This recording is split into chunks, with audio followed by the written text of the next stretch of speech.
that hearing, explaining how Signal was put on his phone the day he walks in at CIA. I think what we need to do here is not to carry this on longer. That will harm the administration. Answer it exactly as President Trump said. It is a learning situation. Let's find out why he was on your phone. People have missed texts before, but how did his number get in there? If Mike Waltz had never talked to him before, that's a concern. Somehow it's on there. And then learn from this moment about moving forward, not to do this again. That's all that has to be said, and to continue to move. My only question to Goldberg is, though, why did you wait so long? Why didn't you just pick up the phone and then call the Secretary of Defense and ask him about this? I mean, we have in history a lot of times press during wartime or others when they found something out to work with your government. He could still write the story, but did he hold it just because he wanted to embarrass somebody a day before a hearing and they not know what's happening? That's another question I would have. But at the very end, learn from this experience. It's not giving the coordinates of where it was going. So is it embarrassing? Yes, admit that, and change the direction and make sure you correct this behavior not to do it again. Well, and Jeffrey Goldberg will have to answer about the timing, but I do think it's interesting. He could have done it the other way too, which is to immediately say something, look at these bozos, look at what they provided to me, and then... Don't pay anything to fix your roof. New York City homeowners can get a free roof while paying zero out of pocket, saving upwards of...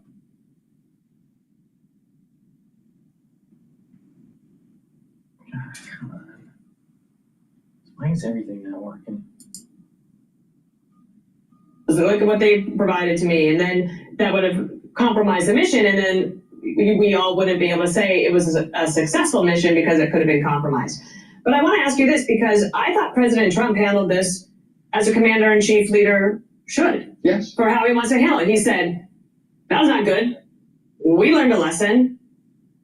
He's staying with me, Michael Waltz. He's fine. He's going to stay with me. But we all learned a lesson. We're going to get to the bottom of it. Let's keep going. And then rubbing the spot on the wall is not necessarily helping. I'm like, the President of the United States just gave you the way forward. Why not just follow him? If they all followed President Trump yesterday, we wouldn't be talking about this today. That's the problem. And I think follow what President Trump said. They learned their lesson. They're going to correct it. They're going to find out why he was in the phone. And remember, this is a brand new administration, but they carried out the mission they were asked to do correctly. Mm-hmm. Now, it didn't go perfectly in the communications, so just correct the communications. And it's learning to work together. And some of these people are new to the administration, are new to working in government. So yes, you're going to make some communication errors there. That's expected. Just correct it and move forward. Okay, just to play this soundbite real quick. Waltz was on last night with Laura. Let's go ahead and listen to it before we push forward here. Watch from last night. A staffer wasn't responsible, and look, I take full responsibility. I built the group. I guess the Democrats were fine to leave all the sea lanes shut down. We're fine to have destroyers fired on dozens of times by this terrorist group, and fine to have Iran keep supplying them missiles. That was okay. The president takes decisive action, and now we're seeing some real success in taking down their air defenses, opening the sea lanes. Okay, so I mean that's really important stuff, and that really goes to your point. The mission was successful. Was it a screw up? Yes. Is it embarrassing? Yes. Did you like the reporter? No, you haven't liked the reporter in years.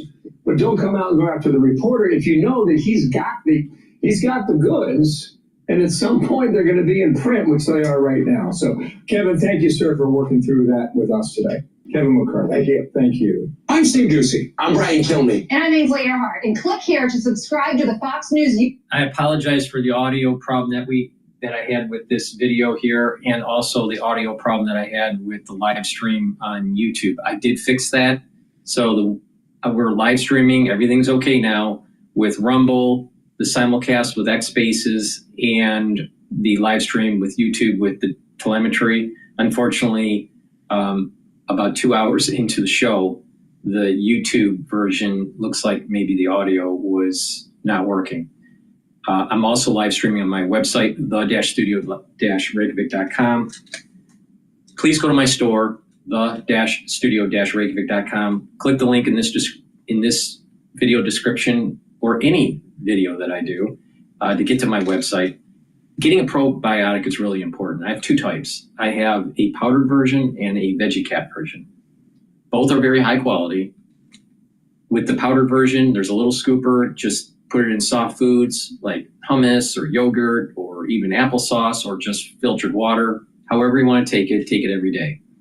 But both of these probiotics are very high quality, and it's important to have a good probiotic to bring down inflammation in the gut, to improve you absorbing your nutrients. And when you do that, you're bringing down that inflammation, and you're actually helping your immune system in your gut. You're increasing the mucosal lining. You're getting the proper microbial concentrations, and you're improving your IgAs, which are your antibodies that are in the mucosal lining of your gut. When you improve your gut, you're going to improve your skin, your hair, and your nails. And when you improve your gut, you're improving your metabolism and your communication between your gut and your liver and your gut and your brain. With a good gut biome, you're going to be able to sleep better. You're going to be less irritable. And research has been showing that a good gut biome may mitigate early onsets of dementia. So please go to my store, the-studio-reykjavik.com. Get your gut in health, in a healthy state, and you're going to see other systems of your body improving too. So it's a dual purpose. Not only are you improving your gut, you're improving other systems in your body, like your brain, like your liver, like your immune system. So please go to my store and get the powdered version, or the VeggieCap version. Use discount 5 and you get $5 off any order. All right. Let's go to Al Jazeera here.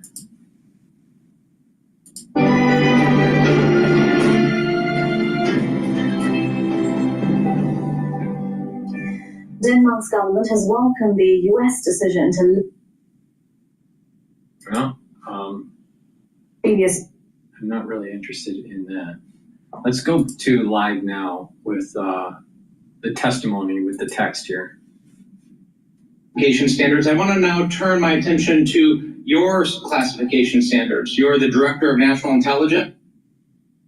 I don't understand why it keeps on. Classification guide says, quote, information providing indication or advance warning that the U.S. or its allies are preparing for an attack. Are you familiar with that? Yes.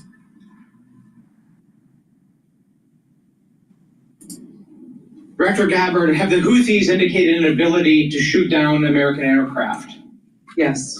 They have in fact done so, haven't they? Yes. Including MQ-9 Reapers, haven't they? That's correct. And that was one of the systems used in the attack recently that's the subject of this discussion, is it not? Correct. General Cruz, are you familiar with this system? I'm not wearing my glasses at the moment, but... Well, I'll help you out. This is an SA-3 anti-aircraft system. Correct. Are you familiar with this next system? I am. What is it?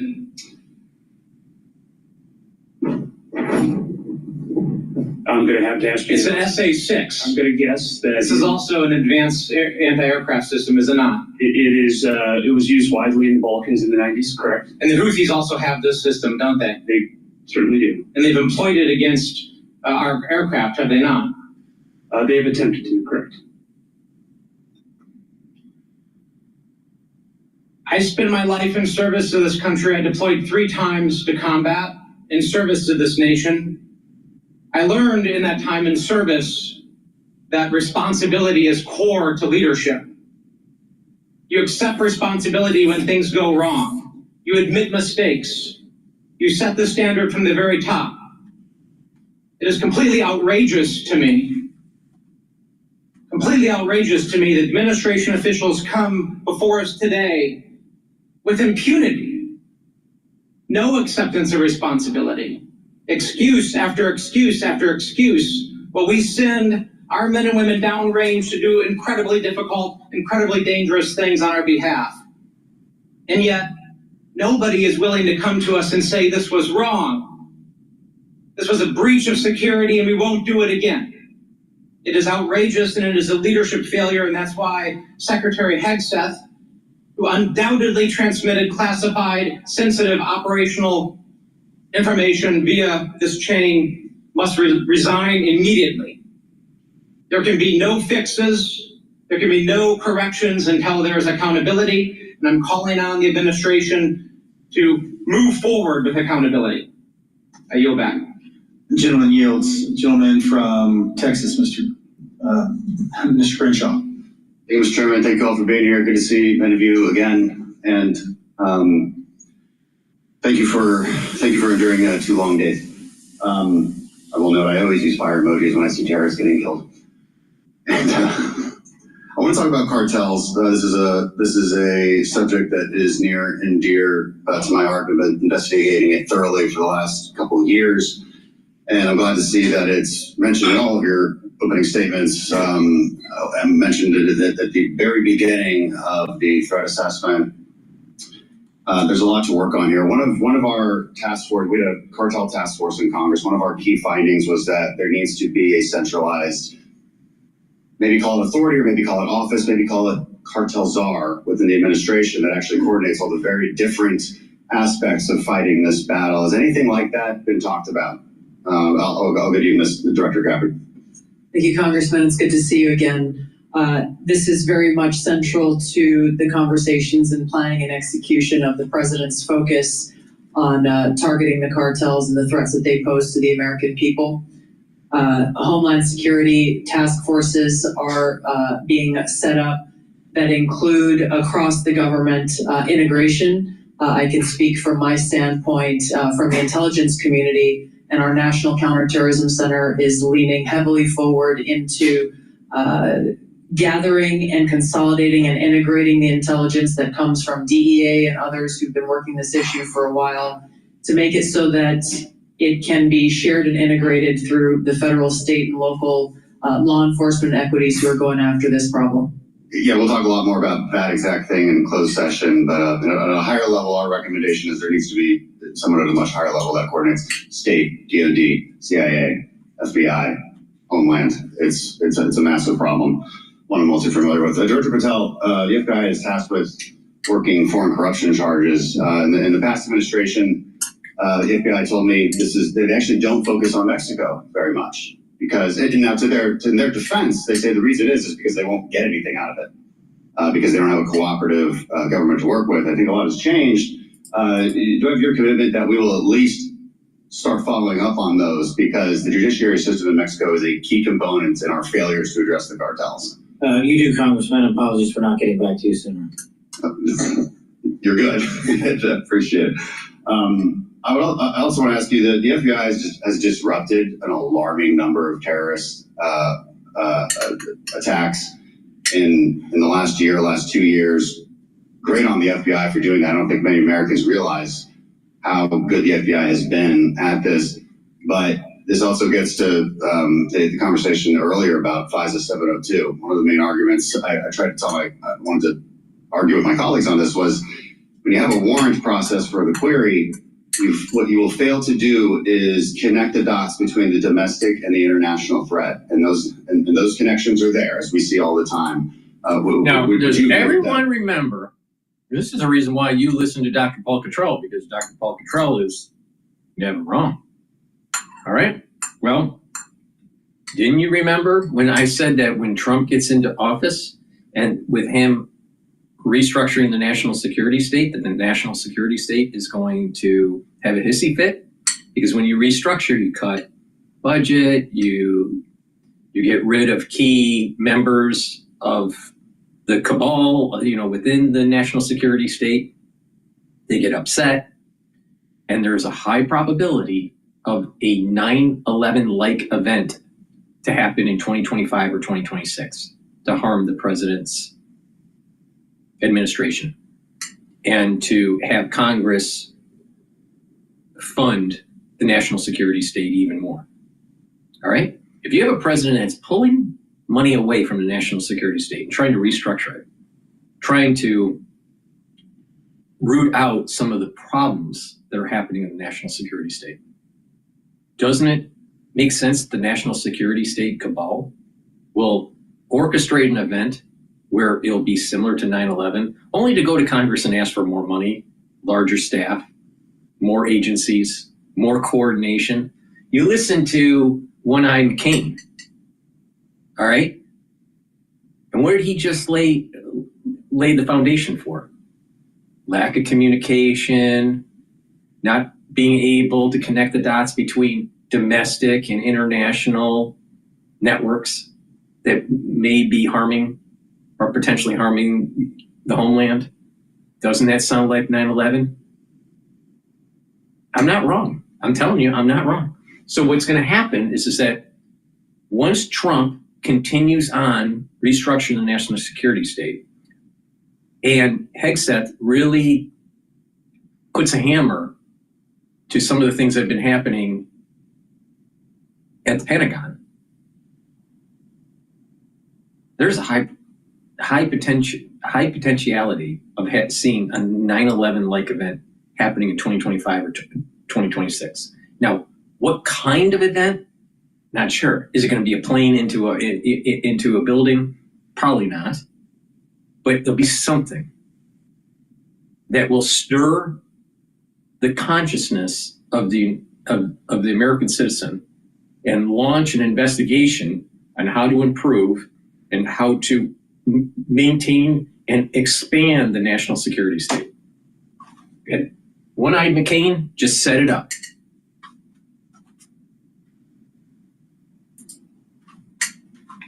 We are going to do a full investigation of it. Our responsibility as oversight is to understand this breach, understand who leaked information, how that happened, and then hold those responsible. I 100% agree with the chairman in his opening statement. He said where trust is breached, those responsible need to be held accountable. So do I have, and Director Gabbard, we served together, we came into Congress together. Do I have your word when this investigation is fully completed, we will get the full breadth of the investigation?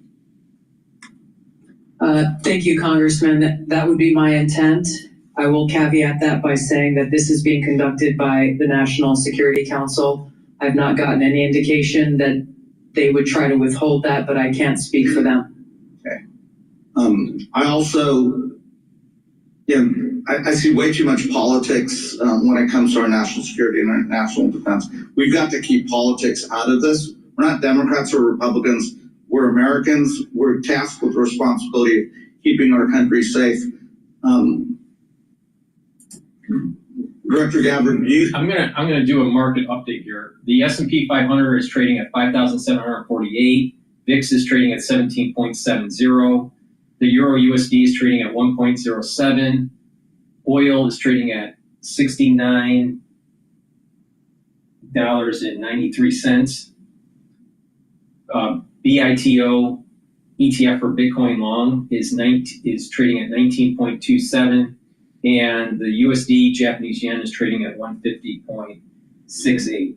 So you see that the yen is weakening compared to the last show that I did covering the market. So stress in the international markets seem to be less. VIX is trading at 17, so that's a decent level. But equities is still trading down today. So equities are down. S&P 500 is down 27 points. And Bitcoin is trading down, so it looks like there's a positive correlation between equities and Bitcoin. All right, with that, let's go to Al Jazeera. I guess there's some shelling updates going on here. Primarily aim to push civilians out of the northern part of the Strip to the western areas where today have received evacuation orders. Many families have started to move southwards here in areas in cities like Deir el-Balah, Al-Maghazi, Al-Muzarat, and Al-Buraj, a refugee camp where there have been already overcrowded shelters and areas that have been repeatedly targeted by the Israeli military. We need to remind our viewers that the Israeli military is gradually passing more evacuation orders as a part of the military ground campaign in the Strip. And in fact, to make it much more clear, the Israeli military might be preparing for expanding more military ground operations in Gaza City, which will absolutely force thousands of families to evacuate these areas and moving back again to areas that they used to take it as a refuge and they were have bombed inside. Tariq, thank you very much for that. That is Tariq Abu Azum with the latest live in Deir al-Bala in central Gaza. Still ahead on Al Jazeera, the UK's finance minister announced an increase in the defence budget as the country's growth is forecast to halve this year. All right, let's go to Bloomberg here, talking about sectors to target and avoid right now. If the market... perpetual BDCs that offer these liquidity valves. That's where it gets a little trickier because a lot of these funds offer, let's say, 5% quarterly redemption features. So 5% doesn't sound like a lot, but it's quarterly. That's 20% a year. Maybe that doesn't sound like a lot, but if you continually get redemptions, then you start to run into liquidity problems for managers. So I think it's a question of just matching assets and liabilities. We saw that problem. Sorry, just to continue on it. Please. We saw that problem with, without naming names, but with BREIT, for example. That's matching a real estate, actual real estate properties against a liquid fund. And they ran into, Blackstone ran into liquidity problems that they had to deal with. In credit, it's a lot easier because these assets turn over. They're not nearly as illiquid as real estate or private equity or something like that. Real quickly, 30 seconds. Are you seeing fresh equity come into the commercial real estate business to try to find value? Yes, but very slowly. Office, no, not yet. Maybe little tiny green shoots here or there. In multifamily, we think multifamily is probably the best place to enter. People have had a knock on multifamily because back in 2021, post-COVID, money was free, people built lots of stuff, and all those buildings have caused rent growth to shrink, even negative rent growth in some of these Sunbelt markets, but nobody's building anymore. Yeah. So I think people are skating to where the puck is going, not looking at where it is now. All right, Richard, thank you so much for joining us. Richard Byrne, president of Benefit Street Partners, formerly of Deutsche Bank, doing a tour of duty there. There's a lot of good bankers and analysts used to go up against Deutsche Bank, some good folks there. Looking at the markets here, S&P 500 off 29 points. The Dow's up 40. The NASDAQ, get this, off 200 points. That's 1.1%. A little bit of room there. 10-year Treasury yields 4.35%. That's up about 3 basis points. We'll have more coming up. This is Bloomberg. Good morning. All right. What I want to do is I want to transition to the Fox business about Trump's energy secretary. Turn your pastime into your full-time. Your personal style. Earlier this week, the Department of Energy announcing changes to its program to deploy small modular reactors aimed at boosting energy grid capacity. Joining me now on a Fox Business exclusive is the U.S. Energy Secretary, Christopher Wright. Mr. Secretary, great to have you this morning. Thanks so much for being here. Thanks for having me, Maria. Well, we got a lot to talk about, from nuclear to natural gas and the energy policy. You've got breaking news for us, though, right? We did. We released, sort of a request for bids and proposals from developers in the United States for small modular reactors. The nuclear renaissance has been long talked about, but it just hasn't happened yet. We want to make it happen. President Trump was elected to make things happen. So one of the things we did from a previous draft was strip out the DEI language. Nuclear energy is about powering your homes and your businesses and the hospitals. It's not about politics or skin color or sex. It's about energy. So we're just bringing common sense back and want to get nuclear power going. So you believe stripping out these DEI regulations will open up the floodgates, or at least encourage more nuclear business from the private sector? Will. Look, there's tons of great American companies that are spending private capital to develop next generation nuclear technologies that are small, manufacturable Freeze assemble quick on location. They're safe. I didn't keep on.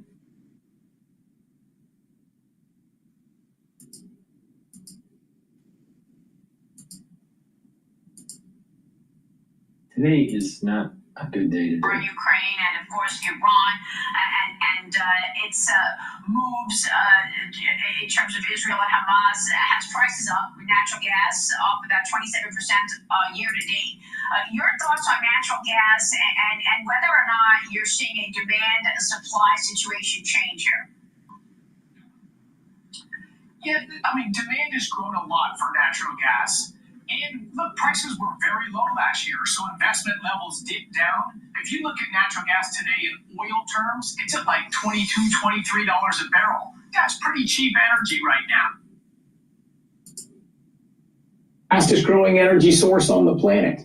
And the U.S., as you know, when Russia invaded Ukraine and a lot of their supply was cut off to Europe, U.S. LNG filled that hole more than any other source. And we could have filled it even more if not for the Biden quote-unquote pause on LNG export approvals. Yeah, and I want to ask you about Venezuela and the tariffs, but Ms. Secretary, you're further postponing the implementation of 3 Biden-era mandates on home appliances said to lower costs for American consumers. These delays include test procedures for central air conditioners and heat pumps, efficiency standards for walk-in coolers and freezers, efficiency standards for gas water heaters. Tell us more about this.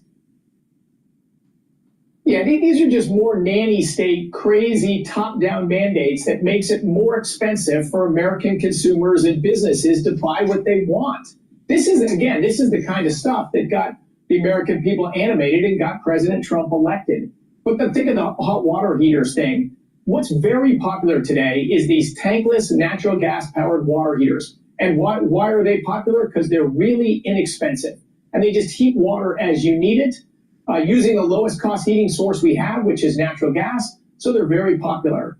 The Biden administration was rolling out an efficiency mandate specifically designed to make these illegal. A factory that was just built in the Southeast United States was going to ramp up production of this very popular product. It was going to be out of business because their products were going to be made illegal. Just completely nuts. But yes, and we can't officially get rid of them. So we just push back the enforcement date, hopefully to never. Well, I mean, look, there are so many things to look at in terms of the poor policy, the bad policy of the Biden administration. The Biden administration would rather have, bought oil from adversaries and relied on adversaries than producing it here. Oil prices this morning are higher, and Venezuela crude oil loading at its main ports have slowed this week as President Trump is vowing a 25% tariff on any country purchasing oil and gas from the country beginning April 2nd. The Treasury also extending Chevron's wind-down license to produce oil in Venezuela until May 27th. What can you tell us about Venezuela, Mr. Secretary? Well, what's key there is with the policies now and a belief that we can invest in America, across America, including Alaska, which was sanctioned far more than Iran or Venezuela by the Biden administration. Now that we're free to produce American energy across our country, it gives us great geopolitical leverage. If we don't like the behavior of Venezuela and our foreign policy decides, hey, we should change Venezuela's ability to export oil, we have the ability to do that without impacting prices to American consumers. So key for me is American energy makes American lives better, also makes us more secure and more strategically powerful abroad. And this Venezuela policy is just one example of that. So what's the timing on unleashing all of this energy capacity in America? Secretary, I know this takes time. These are long-term projects. But President Trump wants to, as he always says, drill, baby, drill. And he also wants to have an opportunity to be able to export natural gas, LNG to Europe and other places. I want to get your take on that because you've got low storage builds in the EU, no comprehensive ceasefire, and yet we're seeing a stability on prices. The president wants to unleash all this capacity. When will it happen? And when would you expect that the U.S. could actually export some of this LNG to Europe, for example? Well, U.S. natural gas production is at an all-time high today, so gas production is already growing. I was down a few weeks ago at a brand new liquefied natural gas export terminal in Louisiana coming online. We've approved 4 more within the first 100 days of the Trump administration that'll be under construction soon. So boy, our capacity to export is growing rapidly. We have pipeline exports to Mexico. Our crude exports are at all-time highs and will continue to grow. So I think we're in a good position, but I think 6 months from now, 12 months from now, even a better position. And we have a lot of states in our country that don't have the advantage of low-cost American energy, and that's because they made political choices for expensive energy. I don't think the citizens of those states realize that if you're paying very high prices, it's because the politicians in your state or surrounding states chose expensive energy policies. Yeah. So we're going to do everything we can to get low-cost energy to them as well. Well, I mean, certainly, as you say, this is an important policy and it takes time. But I guess the next question has to be about Congress. And I've asked you this before, Secretary, some of these executive orders that the president has put in place could go away if another administration comes in and redoes it all, redoes these executive orders and reverses them. So what do you want to see Congress do in terms of codifying some of this into law? So permitting reform's huge. We've made it just so hard to build things in the United States. That hurts not just energy, but anything big you want to build takes years and years before you can put a shovel in the ground. So I was on the Hill yesterday, meeting with a number of members in the House of Representatives, talking about reforms to make it easier to build things. I had a bipartisan group of senators in my office yesterday afternoon talking about nuclear energy. Why don't we have more nuclear power? Why isn't the nuclear renaissance happening? What can we do to get it going? So there is a lot of things that we want to do on the legislative side as well as on the executive side and the regulatory side. It's I think a wholesale swing back to common sense, and plenty of Democrats are being swept up in this move towards common sense as well. It was very heartening to me. Well, you would think so. It makes sense. Please go to my store, the-studio-reykjavik.com, and get the structural nano silver toothpaste. This is a very high quality toothpaste. Actually, it's the best that you can buy. It has no fluoride. It's made from structural nano silver. It's going to whiten your teeth, freshen your breath, help with your gum line health, and with good oral hygiene, you're improving your cardiovascular health and your valvular health. So please go to my store, get this very high quality toothpaste, get a few tubes for your household, help support my work, and help support your health. Now let me talk to you about a stack that's good for your bones and for your cardiovascular system. D3 and K2 taken together with resistance training and taking calcium supplementation or just drinking milk will help with bone health and improving your bone density. But it's important that you do the resistance training, take the calcium, and then take the D3 and K2. They work together to absorb that calcium. But also D3 and K2 help to pull out and reduce the calcium depositing around plaque. A lot of people don't know that once your LDL oxidizes and is eaten up by macrophages and turns into a foam cell, that is and it hardens, that becomes plaque. But you also can have calcium depositing around that plaque or in that plaque, depending on how big it is. To reduce building up plaque and also to help slowly pull the plaque out, or help to pull that calcium out of that area and reduce that calcium depositing, taking D3 and K2 together is important. Now, to also boost up that cardiovascular part of the stack, taking nattokinase together. Nattokinase is fibrinolytic. It's going to break up clots, and nattokinase helps to bring down LDL levels and increase your HDL levels. That means that you're reducing the chances of LDL oxidized, therefore you're reducing the chances of building up plaque. So taking nattokinase is important. It works better when you take it with the D3 and the K2. So please go to my store, the-studio-reykjavik.com, take this stack, D3, K2, and nattokinase to help with your vascular health and your bone density. But again, to help with that bone density, you need to take calcium supplements and you need to do resistance training. So please go to my store, get the nattokinase, the K2, and the D3, take them together, use discount 5, and you get $5 off. All right, let's go to Bloomberg about the leak here. Military plans. What's the feeling, Mark, within Europe, within the UK, about really how they need to proceed going forward? Is this something that they now are convinced, at least for the next 4 years, if not longer, that they are to some extent on their own? Yes, I mean, there are sort of different interpretations in different parts of Europe as to, sort of how quickly to sort of just abandon ship and hope in the transatlantic relationship. The UK will be one of the last to do so. It's always had a stronger relationship. It just, a few years ago left the European Union thinking that, that its special relationship with the US would help it to kind of, thrive after that. So it has just a bit more at stake.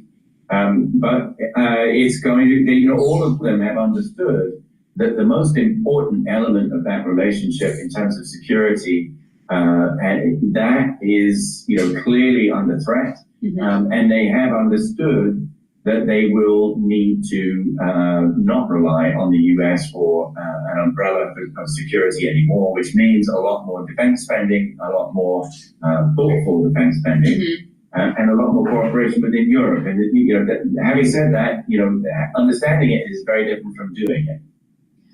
Yes, that could not put it better myself on that, Mark. Thank you very much. We really appreciate it. Mark Champion joining us from Bloomberg Opinion. And in the latest, if we just stay sort of in the geopolitical world, President Donald Trump stating that the U.S. needs Greenland for international safety and security, and that it's essential for defense and offensive postures. He is currently speaking in an interview with conservative talk show host.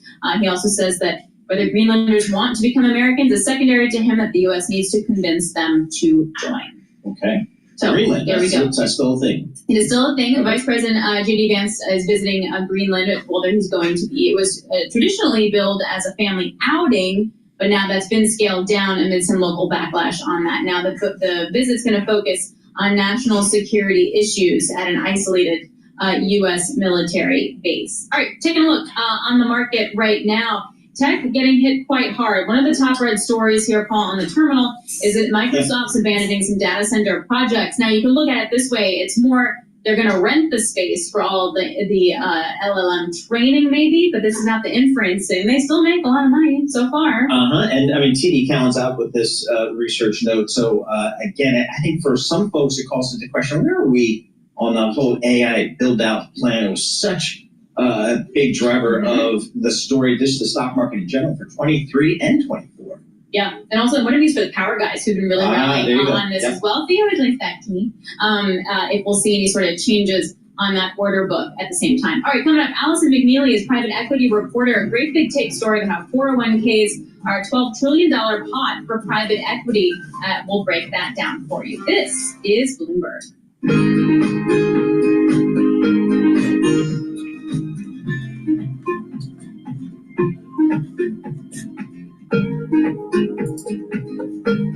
I want to go over to Al Jazeera. They're talking about South Korea here. Not sure what's going on. Oh, wildfires. Fires spread across South Korea's southeast, destroying hundreds of homes and forcing thousands to evacuate. Among them is Ro Won-woo and his wife, who have lived in Andong City for more than 5 decades. They finished building their new house less than 6 months ago, but now their home, their possessions, and their farm have been destroyed. Okay, Fox News interviewed Bill Barr, so let's see what he had to say. With the help of Xero's small business accounting software, I've got the right information at my fingertips. So business is a breeze. And I've got a bigger plan. Search Xero with an X. There is electromagnetic energy in that pyramid between 200 and 600 meter wavelengths. So as you know, there are numerous judges, numerous courtrooms where the White House is vowing to push back as President Trump faces mounting legal challenges. These cases stretching out before several different courts across the country. So we thought today, to help us wade through all the legal aspects for this, we welcome back the former Attorney General, Bill Barr. Sir, good morning to you and welcome to our program today. Thanks for coming on. Hi, Bill. Hi, Dana. So, in the last century now, you had 27 injunctions over 100 years. You've had 15 now in 2 months. What is the resolution when you have 650 some odd district judges who weigh in on national issues as they affect the executive branch? What would be your position from a very high level as to how this should be handled? Yeah, I think there are two things going on, and the president is absolutely right to be frustrated and concerned about the way the courts are handling this. First, there's a pattern whereby these district court judges are trying to usurp the responsibility of the president in the national security area. The Constitution gives the president the power to make the judgments about how we deal with foreign nationals when we are animated by national security concerns. It's his call, not a district court judge's call. The second phenomenon that's occurring is even where it's appropriate for the court to play its traditional role of safeguarding the liberties of American citizens, we have this phenomenon of nationwide injunctions where the lowest level judge, district judges, try to bind the entire nation and bind the president in their initial decision. And that is not what we have meant by the judicial power under our Constitution. And it leads to a lot of instability in government and a lot of instability within the court system. It's something the court has to deal with. The Chief Justice has to deal with the problem of nationwide injunctions.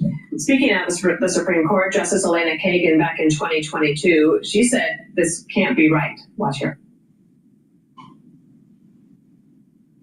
Can't be right that one district judge can stop a nationwide policy in its tracks and leave it stopped for the years that it takes to go through a normal process. From your read and understanding of the current makeup of the Supreme Court, if one of these cases does get up there and they are able to take on this issue, do you think it will come down in favor of the executive branch being able to execute what it wants to do? Yes, if they finally stand up and decide a case instead of, hanging back from these decisions, I think it'll come out the right way. I think most of the justices appreciate how absurd this is. Look, when a district court judge decides a case, even the judge down the hall in the same building is not bound by that result. They can find differently in a similar case or a same kind of case. The only time it becomes binding on someone other than the parties, the precise parties, is when it's appealed to the circuit court, and then it becomes the rule in a certain number of states, and it doesn't become the national rule until it's adopted by the Supreme Court, and that all takes time.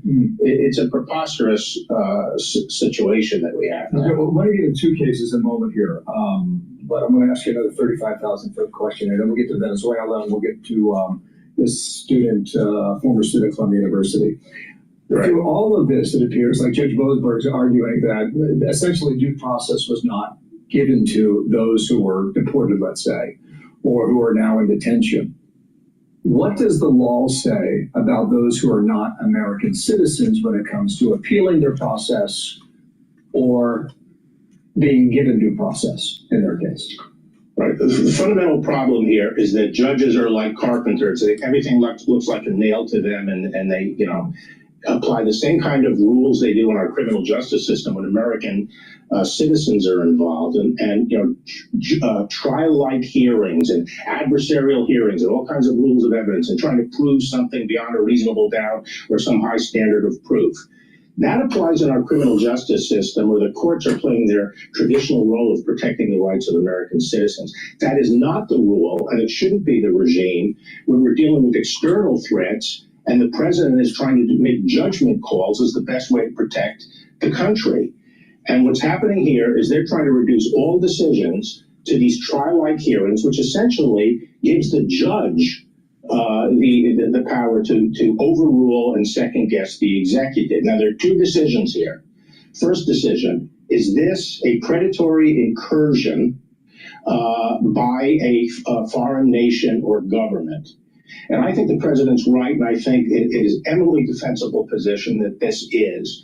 When I was Attorney General, we indicted the Maduro government in Venezuela because they were directly involved in drug trafficking to the United States, and we determined that they were doing it to hurt the United States. It was a hostile act to weaken our country.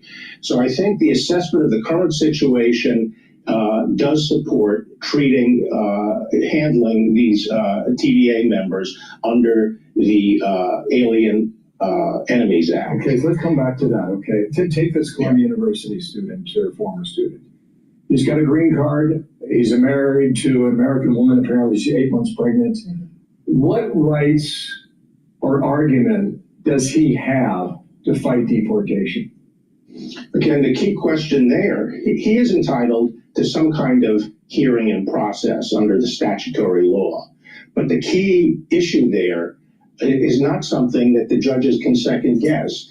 He is being removed because the Secretary of State made a determination that his continued presence and activities in the United States pose a serious consequence for American foreign policy, adverse consequence. That's a determination that the Secretary of State makes. Due process only requires that decision be made by the Secretary of State, and it's a defensible position. It doesn't allow for judges to come in and have a trial as to whether they think it's serious consequences. And it's the same thing, by the way, with these Venezuelans. They've had process. They had a process in the executive branch where there was a review of their situation, investigation, and their determination made that they were members of TVA. Now, if one of them has evidence that they're not, the proper approach is to go for a writ of habeas corpus and put forward your evidence and have a response to that by the court, some specific showing. But to say that, as this judge has said, is that if the act requires individualized trial-like hearings for every single one, then it just makes a mockery of the statute. The reason the statute is there is to provide, as the Supreme Court has said, a summary way of quickly removing a large number of people. Right, and the problem is that the Democratic Party is using the judicial branch to slow walk Trump's policies and almost nullify it so they can have illegal immigration. Please go to my store, the-studio-reykjavik.com. Get the collagen and peptides. This amino acid profile is shown on the screen. You can read the label on my website, the-studio-reykjavik.com. Link is in the description of this video. Collagen is a multi-purpose supplement. It'll help with your skin, your hair, your nails. It'll help with your joints, your bones, your muscles, especially if you're doing resistance training. All right? So take the collagen every day. You get a big scooper, take 1 scoop a day, every day. You can mix it with soft foods, like what I do, or you can mix it with milk or with filtered water or a smoothie. There's different ways to take it, but you should be taking it every day. And if you take vitamin C and cross-link it with the drinking filtered water, by taking vitamin C, collagen, and drinking filtered water, it'll cross-link and help with the dermal layer. So collagen will help with the middle layer of your skin. And I have a anti-aging skincare box, beginners and advanced, where you get the collagen, the vitamin C, and the structural nanosilver gel. And that will help with the topical layer, the dermal layer. And then the advanced version does everything that the beginner's version does, but the advanced version also has C60 and resveratrol that helps with the dermal, that helps with the basal layer. So C60 and resveratrol helps with the basal layer where your new skin cells are generated. The collagen and the vitamin C help with the dermal layer, and the structural nanosilver gel helps with the topical layer. So that's a great way for skincare. But like I said, taking collagen and doing resistance training is going to help with your joints, your muscles, and your bones. So please go to my store, the-studio-reykjavik.com, and get the collagen. According to Amber, she takes the collagen with coffee too. So I haven't tried that, but that might work. Another great stack to do is to help with your brain health and your cardiovascular health and your immune system. Let me show you this great stack that is very affordable. Clarity Factor will get rid of brain fog. It'll allow you to concentrate, all right, and focus, especially at work or in school, or even if you are retired, to be able to focus. And it's important that you approach this with proper diet, proper exercise, get good blood flow to your brain. But Clarity Factor will get those neurons firing, and having neurons firing and being able to concentrate will be able to help support memory creation, right?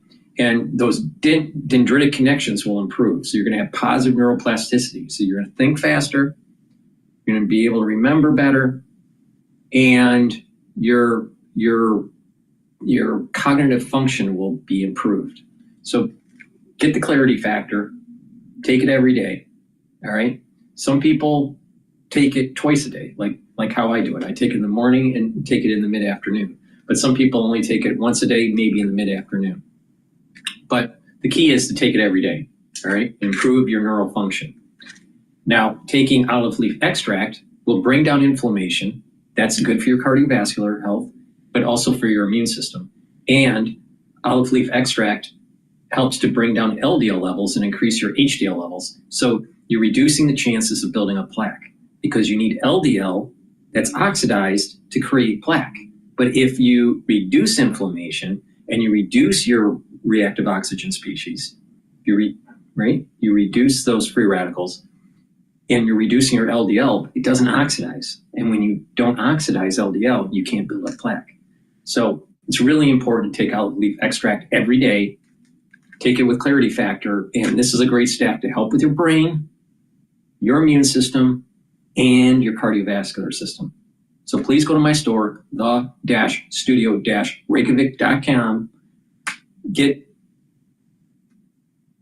Use discount 5 and you'll get $5 off. Take a look at some of the other products that I have, like the collagen, like I said, So please go to my store, the-studio-reykjavik.com. All right, let's continue with Bill Barr here. Jamila, she's an Obama appointee. She was part of this 3-judge panel. This is what she said about these Venezuelan gang members. What? They were playing. I want to buy your house. I can pay you cash for your house no matter what condition it's in. If you need to sell your house for any reason, click the button under this video to see if my offer is right. Members what? They were playing loads of people. There were no procedures in place to notify people. Nazis got better treatment under the Alien Enemy Act than has happened here. Is that going a little too far? Well, yeah, I think it definitely goes too far. I'm not sure what she's speaking about. Nazis captured by the United States did not get into the courtroom. I can tell you that. Even ones who were born in the United States and went to Germany to fight for Germany. So again, they're trying to have a trial as to whether or not they're a member is wrong. They have an opportunity to raise that. They were interviewed. Determinations were made. If they have evidence, they can come forward with it under habeas corpus. But think about it. How could you ever prove this? It would take, beyond a reasonable doubt for any of these people. We're trying to show that they're members of a gang, a Venezuelan gang. It's ultimately a judgment call that has to take into account the need for speed, the risk to the American people. These people are not American citizens. They don't have the same due process rights in this situation as Americans have in law enforcement. One more just to follow up on that. In the hearing yesterday at the appellate level, one of the judges, Justin Walker, said, can you name a case where this has survived on appeal? I don't know, maybe you can off the top of your head. I'm not a lawyer, and I can't find one when I was looking. But this Alien Enemies Act, it appears, based on law, even though it's been barely used in the history of the country, that it is the most efficient way for deportation. And one must think that the Trump administration had a plan here, especially for the 250 some odd who went to El Salvador, that this is what they were going to do, and they were going to move with efficiency. Now, a court stepped in and tried to stop that. I don't know what the timeline was specifically, but the judge is asking for that information. Would that change your mind if there was something in there that suggested, well, that was illegal? Well, I mean, if there's something that showed it was illegal, but it's hard for me to say. Well, it may show that they were, moving very quickly and wanted to.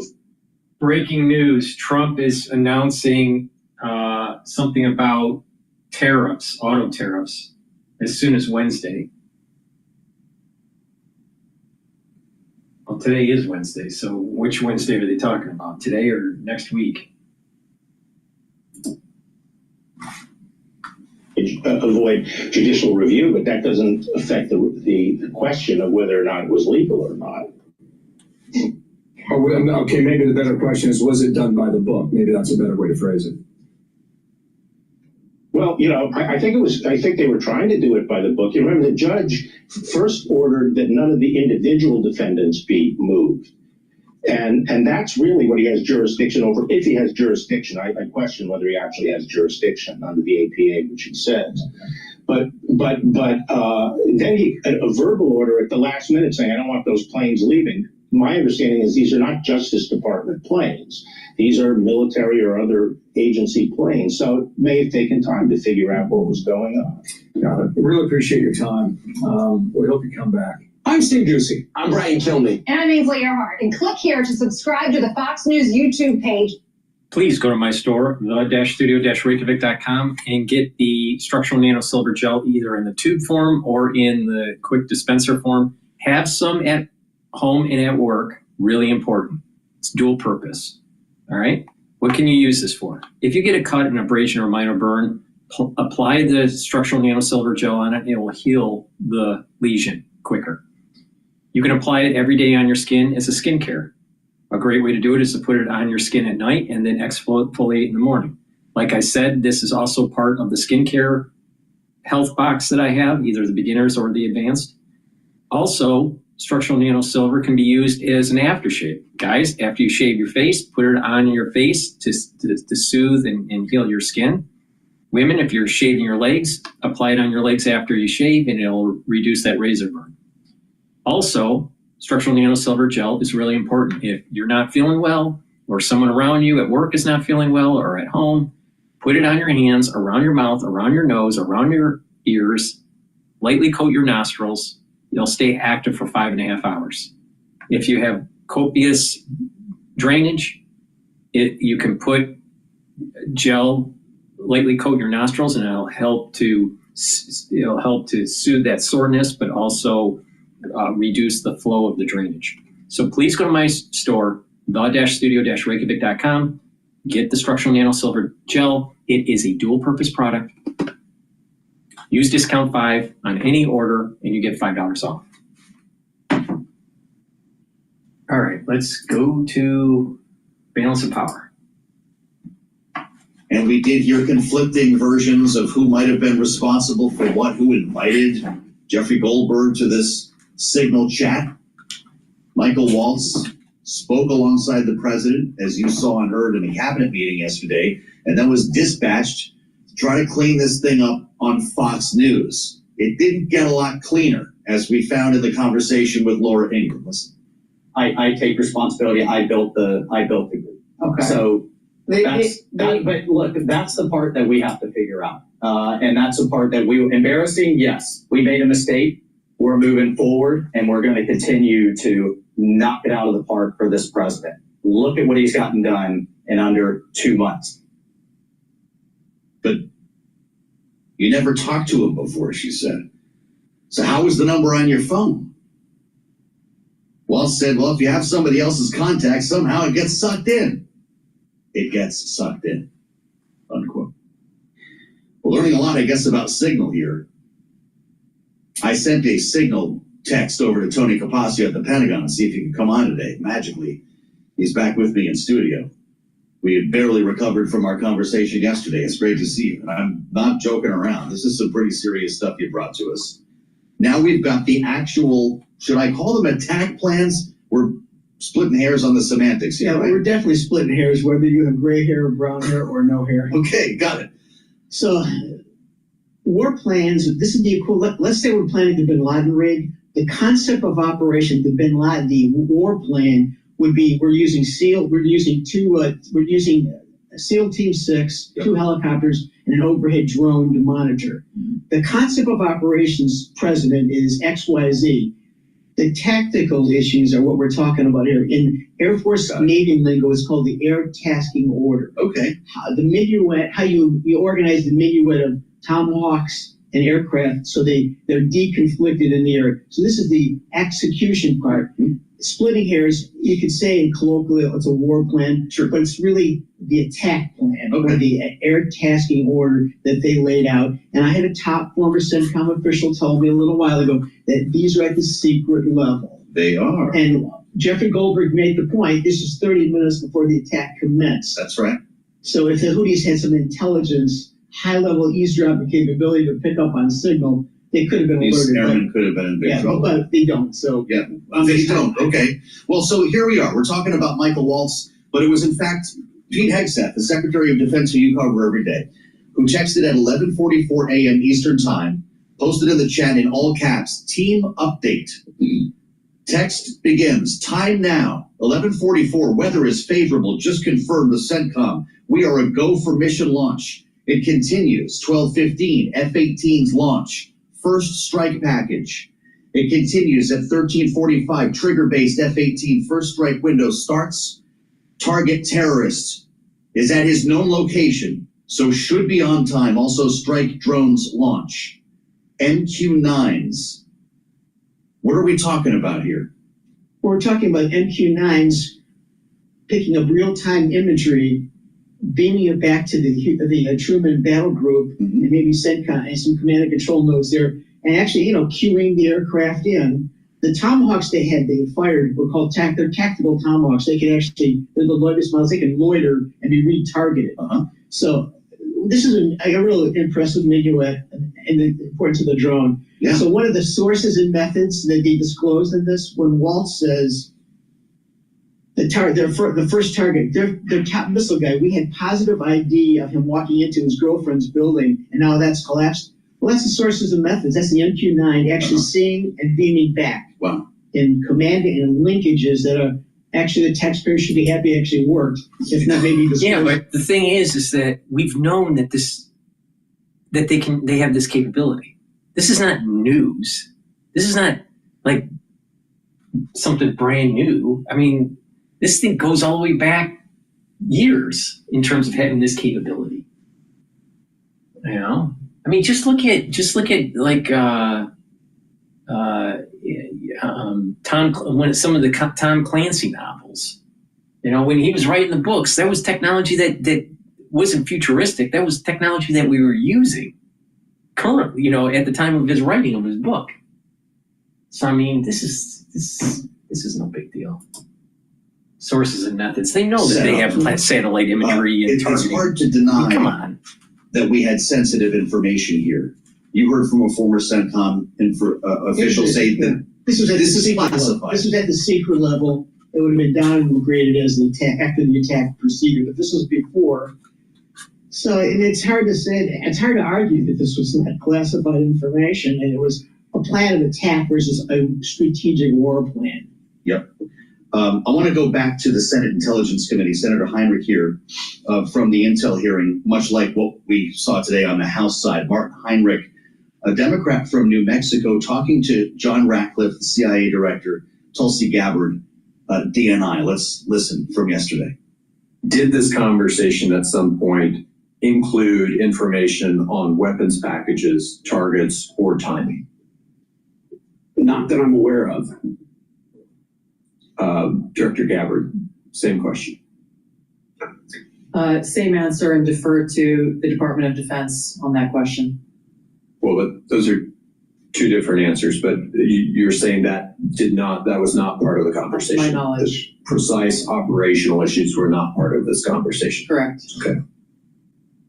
We isolated that, Tony, because again, the question, did this conversation at some point include information on weapons packages, targets, or timing? Clearly it did. It surely did. And I listened to her today in the House when she was hit by one of the House Democrats. And that was the I don't recall argument. Which Kash Patel actually said numerous times. You ever use Signal for, I don't recall. Works better. I don't recall. Right? That's a good Watergate hearings, I think, from 52 years ago. So we're back to Pete Hegseth today. By the way, if you're with us on YouTube, I don't know, I think they found us. They got our backdrop. They must be listening in. What happens to the Secretary of Defense in a damage control moment like this, having said on the tarmac he's fine over the weekend that this didn't even happen? Yeah, he's in Asia, and I think he's gonna come out unscathed on this. But his press secretary sent out this note a little while ago. It's no surprise hoax peddlers at the Atlantic have already abandoned their war plans, claim these additional Signal chat messages confirmed there was no classified materials or war plans shared. Okay. So I don't want to read the whole thing, but that's the response, which is not totally accurate. We're out of time. We've got 30 seconds left. Does the White House press office take it from here? Or is the Pentagon press office at full speed as well? No, the Pentagon press office is not at full speed. This is an attack dog, a coordinated attack dog approach from the White House press office in terms of responding. Fascinating, as always. It's great to have you back. You can just come every day if you want. We're going to be talking about this for a while. You would burn me out. You have a real job, right? I would burn you out. We'll see about that. Tony Capaccio, the best in the business at the Pentagon, reporting for Bloomberg. I'm Joe Matthew in Washington, where the sun is out. Don't be fooled on YouTube, where you can join us right now. Bloomberg Business News Live is how you find us, as well Bloomberg Radio, and on the satellite, Sirius XM channel 121. We'll have much more straight ahead as we turn our attention to Wall Street and tariff news today. This is Bloomberg.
While we're waiting for Balance of Power to come back online, please go to my store, the-studio-reykjavik.com, and get the Myotrol. Myotrol will help with gene expression to maintain and build new muscle.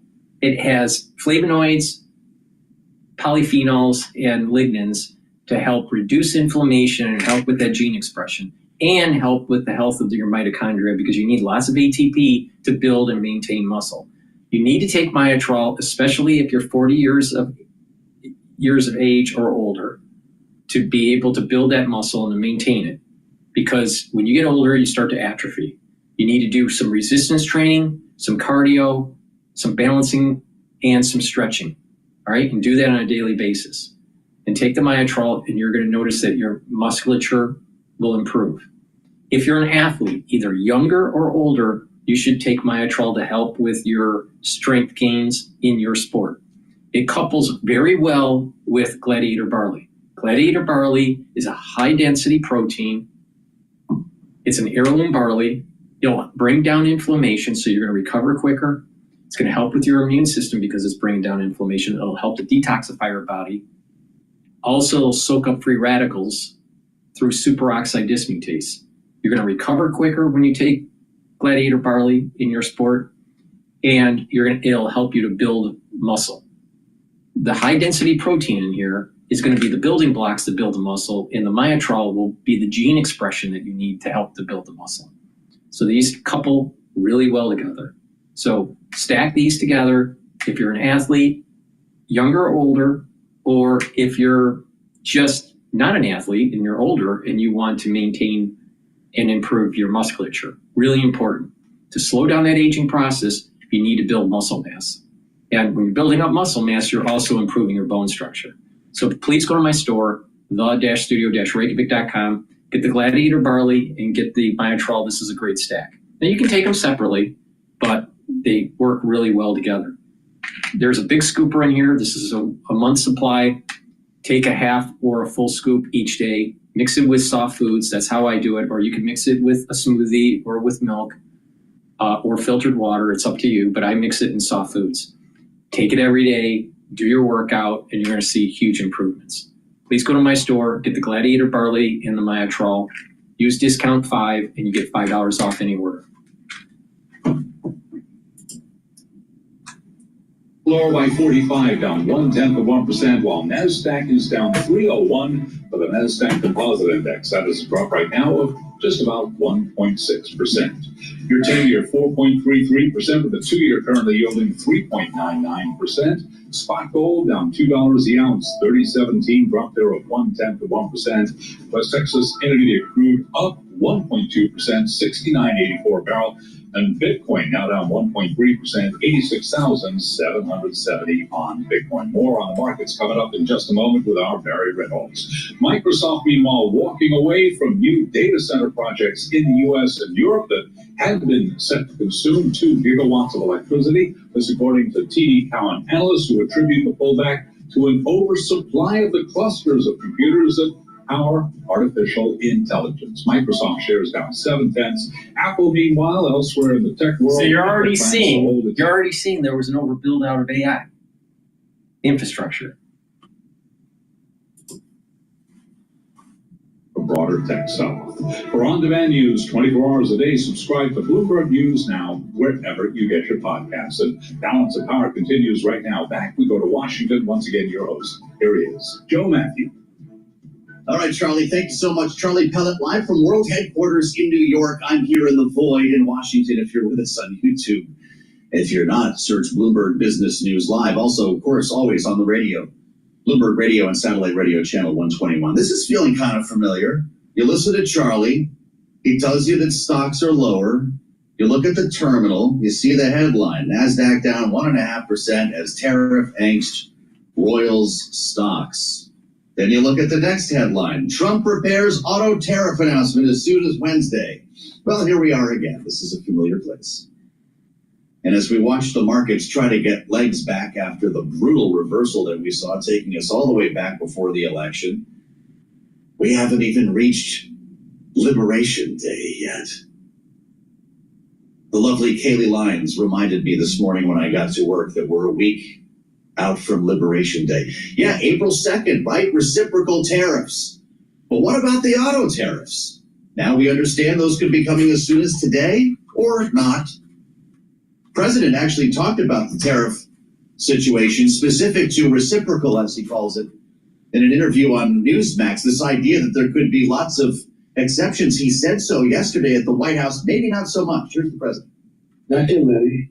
Not too many exceptions. No, I don't want to have too many exceptions. We're just going to be reciprocal. In fact, I'll probably be more lenient than reciprocal, because if I was reciprocal, that would be very tough for people. As we cover the intersection of Washington and Wall Street, it's a great pleasure to bring in Barry Reynolds, the sage, founder of Reynolds Wealth Management, and of course, host of Bloomberg Radio's Masters in Business. He's got a new book out as well. We're getting him on the book tour. How not to invest, the ideas, numbers, behaviors that destroy wealth, and how to avoid them, which I think we could all use right about now. Barry, it's great to see you. Welcome back to Balance of Power. I'm not sure I know where to start with you, other than to ask if we're really building a bottom here. Is Wall Street getting numb to this, or this is just the go forward? Donald Trump is the market. Yeah, well, go back to 2016. If you remember, in Trump 1.0 or 45, however you want to call that election, he was tweeting, back when X was called Twitter, at specific companies, at specific CEOs. Remember Tim Apple, and General Motors. And, the first couple of weeks when that happened, the first few months, every time he would pick a company and tweet at them, the stock would wobble. There'd be all sorts of, people running around with their hair on fire, analysts downgrade. And then it took a couple of months before people realized, oh, this is just the new operating procedure. This is the environment we're in. And the ability to move markets kind of lost its power. Eventually if you just have noise blaring in the background, eventually it just becomes background noise. Yeah, and so maybe this is a little bit of wishful thinking on my part, but it very much feels like that's what's going on now. Hey, we're barely 2 months into this administration, and we began with Wall Street celebrating, hey, new administration, we're going to get tax cuts, we're going to get deregulation, business-friendly environment, look for more M&A and more buybacks. And that narrative dominated for a few months, from election to pretty much till January 20th. And then the crazy thing is, none of this is a surprise. This is what Donald Trump, candidate, told us he would do as Donald Trump president. That's right. Hey, I'm going to put in some tariffs, brace yourself. And so now he's doing what he said he's doing, and people seem to be kind of shocked. Maybe it's the sort of chaotic nature, and it just feels like everything is random and spitballing. The signal snafu and the sort of, I don't think we can call that group the best and the brightest. I think that's making people a little nervous, and you're starting to see CEOs say, let's just slow our roll with some CapEx till we have a little clarity, because this chaos, I hate the word uncertainty, this chaos is not encouraging us to spend tens of millions of dollars on new projects.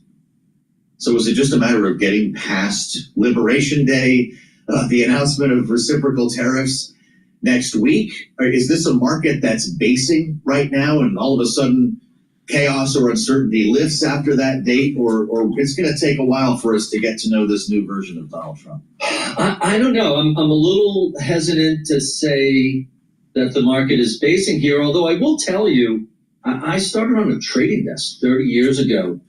10% pullbacks from all-time highs happen. Go back to 1950. We've had about 53 examples of it. So over that 75 years, what is that, like once every 18 months or so? Not that it's clockwork, but 2 out of every 3 years, you're going to get a 10% pullback. I cannot recall more angst and wailing and pulling of the hair out of the head for 10% off the highs. Are you kidding me? Do you not remember down 57% in the financial crisis? Like, you have to learn to accept volatility as the cost of admission for long-term gains. So maybe this was due anyway, but if you look at an S&P chart, it's broken still, right? We're below the 50, we're below the 200. At what point do you start buying into weakness here, so you look like the smart guy when all of this short-term pain supposedly pays off in the second half? So the data tells us never just pick a point. You want to, if you are buying on weakness, if you have cash lying around, first the data says put it all in at once. 2 out of 3 days on a rolling basis, you're better off doing that than scaling in. However, the psychology of how humans behave around risk, around volatility, around market pullbacks, down 10%, pretty ordinary. If you have a little extra cash, okay, you could roll it into equities. I don't really get excited till down 20, 25%.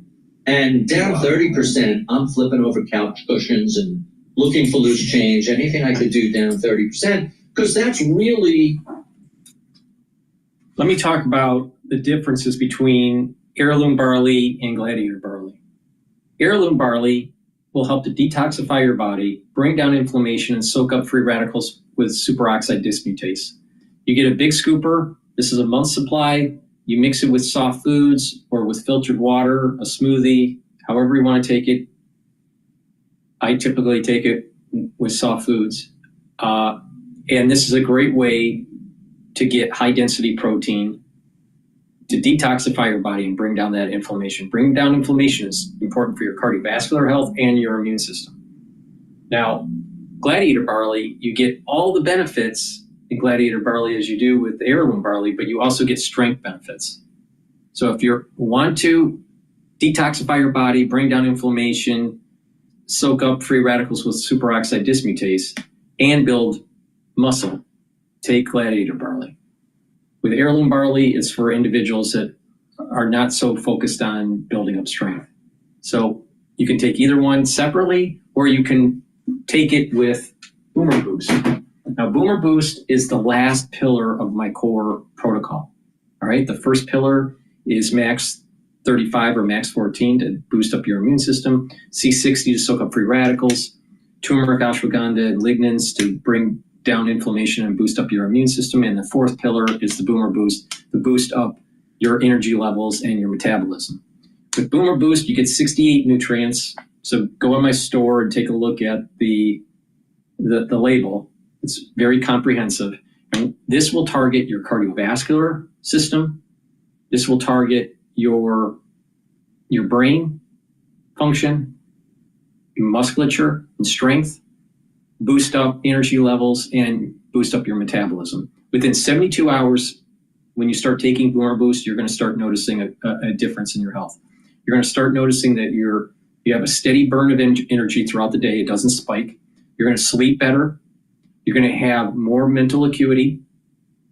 And what will happen is that you're going to have this an additional amount of energy, and therefore you're going to just have more vitality, and you're going to want to work out. You're going to feel like you want to do things, right? If you take a look at, let's say, a puppy or a young child, they're running around, right? Now, you ever wonder why that is?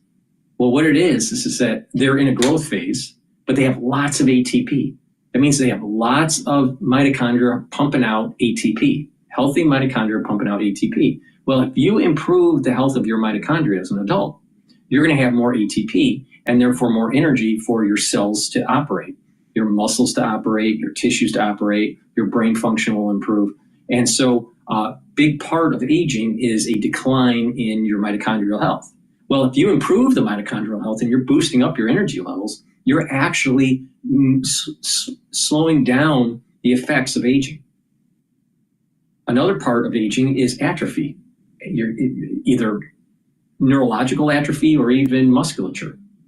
So your energy levels go down when you get older, your muscle tone goes down when you get older, your thinking, your speed of thinking and memory consolidation starts to go down with age, and your immune system goes down with age, and you speed up the process of aging. You also build up more damage to your DNA when you're older, and you build up free radicals faster. But if you take things that soak up the free radicals and boost up your energy levels and help with your mitochondrial health, you're actually slowing down the aging process. So taking Boomer Boost is going to give you that energy levels, and this compound of 68 nutrients targets these different systems that I mentioned. Another thing that I have noticed, since I was about, 8 years old, I had chronic migraine headaches, all right? All my life, almost all my life, all right? And when I started taking Boomer Boost, I noticed that my migraine headaches are greatly diminished. And usually when a migraine was starting to happen, it would last for about 2 or 3 days, all right? And I would have to take Excedrin. So, and I've been doing that since I was, a kid, since 8 years old, all right? But I don't know what compounds are in here that actually are preventing me from having my migraine, but for me, it helped. But, I was shocked. I was pleasantly surprised when that was something I did not expect. Now, I'm trying to isolate what exactly is in here that actually helps with people that have migraines. I don't know. But, again, this targets multiple systems. Within 72 hours, you are going to feel a substantial difference in your body. So take it every day. You get a big scooper, take it with soft foods or with filtered water, or some people put it in milk or a shake, and take it every day. Now, it's best to take it with Gladiator barley or the heirloom barley. All right? Why? Because you're getting all those nutrients you need. You're targeting your heart health and your vascular health, you're targeting your brain health, you're targeting your musculature, and you're boosting up your energy levels, helping with your mitochondria, and improving your metabolism, right? And you're going to be losing weight. You're going to notice that you're going to be losing weight. Now, taking the heirloom barley will give you the high density protein that you need. It'll detoxify your body. It's going to bring down inflammation, so it's going to be helpful for your vascular system and your immune system. And it's going to soak up those free radicals with the superoxide dismutase. So it's very powerful. So you take a scooper of this and a scooper of heirloom barley, or half a scoop of heirloom barley, mix it together, however you want to take it, and do that every day. You should take it as your breakfast or your lunch.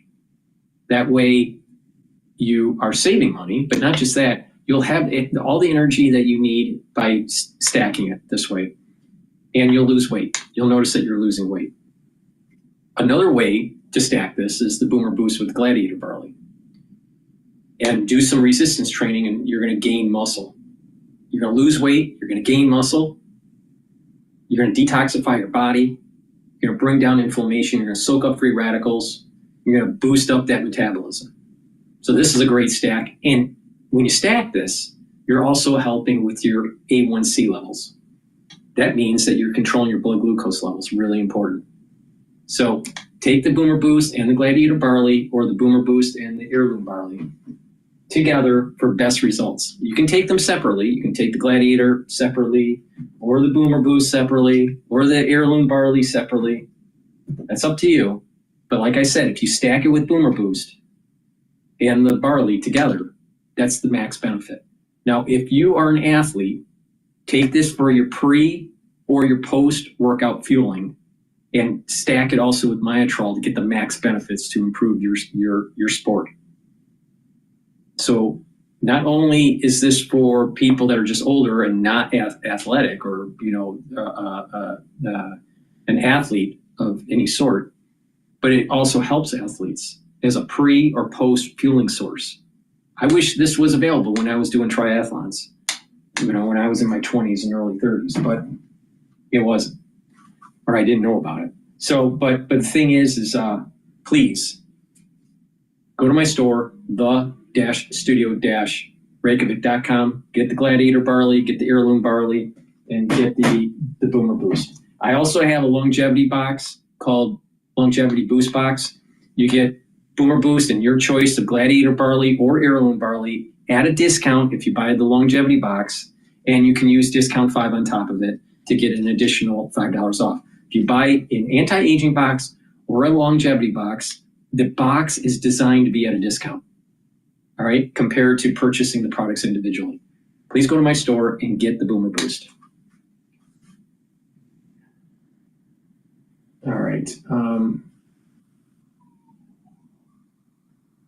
Let's see. Let's drop into live now. They're talking on the Hill about the leak. Looks like. Well, they say they don't have to use the phones. They can go to the regional offices now. Well, they're closing the regional offices all over the country, 47 slated for closure by my count. Okay, so now you go to the regional offices. Well, who's going to be at the regional offices? Because they're talking about cutting 7,000 Social Security employees, 47% of the workforce. As I said, it's already at a 50-year low, the Social Security Administration workforce. So that's what they're doing. So why do you do this? You do it to undermine people's confidence and faith in Social Security. So No. What it is that we got a bloated government that needs to be truncated because we don't have the money to afford the bloated government that we do have. All right, let's do a business flash here with Bloomberg. Or by 1.6% at being hit hard today. 10-year 4.34% with a 2-year 4.00%. Gold little change, down 0.1%, 3,017 the ounce, and Bitcoin right now down 1.2%, 86,829 on Bitcoin. Recapping, S&P down 0.8%. Balance of power continues now. Back to go to Washington. Once again, Joe Matthew and the other lines. All right, Charlie Pellet, thank you, sir. Live from New York, I'm Joe Matthew in Washington, where it's all about the signal chat again. Thanks for being with us. on Bloomberg Radio, on the satellite radio, channel 121, and on YouTube, where you can dial us up right now. Search Bloomberg Business News Live. We'll have our panel with us in just a moment here with fresh reaction now coming out of Washington exclusively here on Bloomberg from Senator Elizabeth Warren to the Atlantic release of the full text chain about the Houthi attacks. This transcript is now made public after White House officials, Pentagon officials made clear that it was not classified. And the journalist who was involved in the Signal chat here, Jeffrey Goldberg, went for it today, publishing some pretty remarkable stuff that was put forth by Pete Hegseth. Time now, 11:44 ET, as I read from the chat. Weather is favorable. Just confirmed with CENTCOM. We are a go for mission launch. It goes on from there to describe the F-18s, trigger-based first strike window starting straight through the elimination of targets. Senator Elizabeth Warren, of course, on the Intelligence Committee, speaking to Bloomberg's David Gura about what should happen to the Defense Secretary. Let's listen. If Pete Hegseth had a shred of self-respect and decency, he would resign. That's what leadership is about. And instead, Pete Hegseth thinks it's all about point at somebody else and minimize the problem and sweep it under the rug and deflect. You know, if you want to be a leader of the finest armed forces in the world, then step up and take some responsibility. Should he be fired? You talk about him resigning. If he won't quit, then he should be fired. Because he has put our national security at risk. That's part one. Part two is you realize a bunch of this is potentially, certainly, breaking the law. So, for example, because of the Freedom of Information Act, there are laws that require that people in the administration, all of them, have to preserve the records of their texting back and forth. I know this from the days when I served in the administration, and we were careful. But it was on a government device using a government-approved encryption app. Of course, it would be preserved for the record. She's making an allegation. There's no evidence that they were trying to hide. They were using government devices. See, this is the point I'm making. This is that they're muddying the water. They're not telling you what the full story is. Meanwhile, Tulsi was in Congress today saying it was on a government device in a government-approved encryption app called Signal. So what did they do wrong, Pocahontas? I want to run the tape on how many Republicans talked about the importance of accountability and getting to the bottom of this. Where are they right now? I'm ready for those hearings. Everything. Trump's bad at everything, right? This was a chat that was organized by Mike Waltz, the President's National Security Advisor, and he addressed this in an interview on Fox News. Here's what he said. We made a mistake. We're moving forward. I noted that by and large, the response from the administration has been there wasn't classified information here. And as a result of that, the Atlantic released screenshots of a lot of these conversations. We learned that there was information on planes, timing of this attack.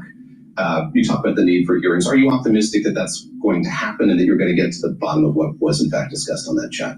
So I think this is a question fundamentally about where is power in this country. I get elections, we pick a president picks a team, and that's where power resides in terms of the execution day to day of various policies. But ultimately, it's people across this country. Senator Elizabeth Warren, the Democrat from Massachusetts, speaking again with David Gura. We'll have much more of that conversation in our second hour. They just sat down a short time ago here in Washington. Of course, member of the Armed Services Committee, to be clear here, calling for a hearing to investigate what happened and, in fact, calling for the resignation of the Secretary of Defense. Let's assemble our political panel, our signature panel with us today with Rick Davis here in Washington, of course, partner at Stone Court Capital and Bloomberg Politics contributor, our Republican strategist, Jeannie Shanzano in New York, Democratic analyst and political science professor at Iona University. It's great to have you both here. We got into this yesterday. Now, we've had a chance to sleep on this, Rick, and we now have, as David was discussing with Elizabeth Warren, the actual texts put in the Atlantic, the jets, the timing, the targets. Does this change your view on this? Does it advance the story? Look, I mean, I think everybody understood that kind of information, as described in the article, was in there. Now that we actually have it, you're left to your own judgment as to whether that's classified information. Is it classified by its content, or had it been classified, by one of the security agencies, whether in the Pentagon or outside? And the only reason that debate is still alive is because there are legalities associated with having this information floating around on an unsecure platform like Snapchat. Mm-hmm. And so, and then on top of that, of course, the various sort of non-denial denials that took place that extended it. Yeah. Is it on Snapchat or is it on Signal? My understanding is it's on Signal.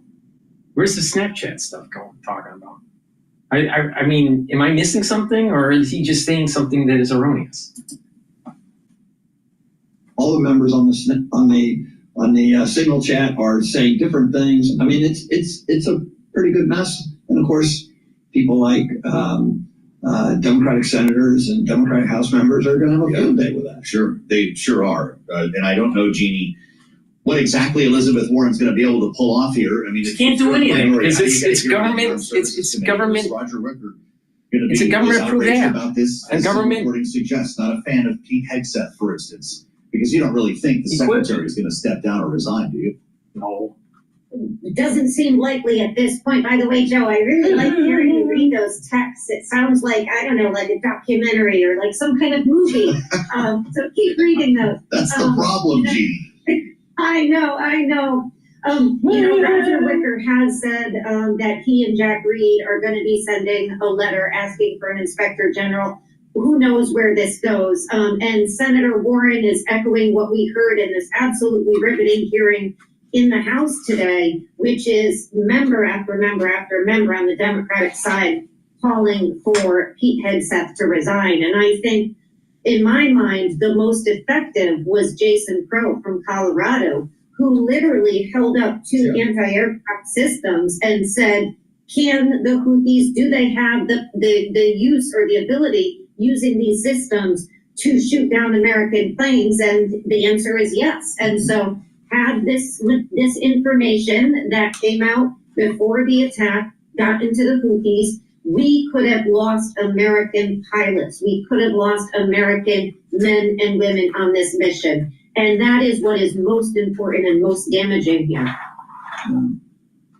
Rick, the Atlantic writes, if this text had been received by someone hostile to American interests or someone merely indiscreet and with access to social media, the Houthis would have had time to prepare for what was meant to be a surprise attack on their strongholds. The consequences for American pilots could have been catastrophic.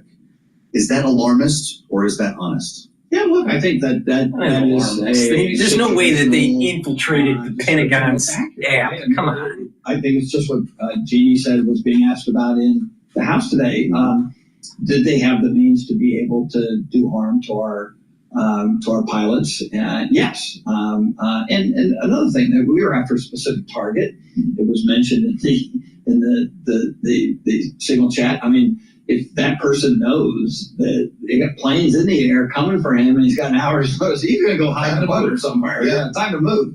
So, look, the element of surprise is the number one way to have an effective ops like this, right? If they don't know you're coming, it's too late to do anything about it when they show up on the radar, because that instant, the bombs are dropping.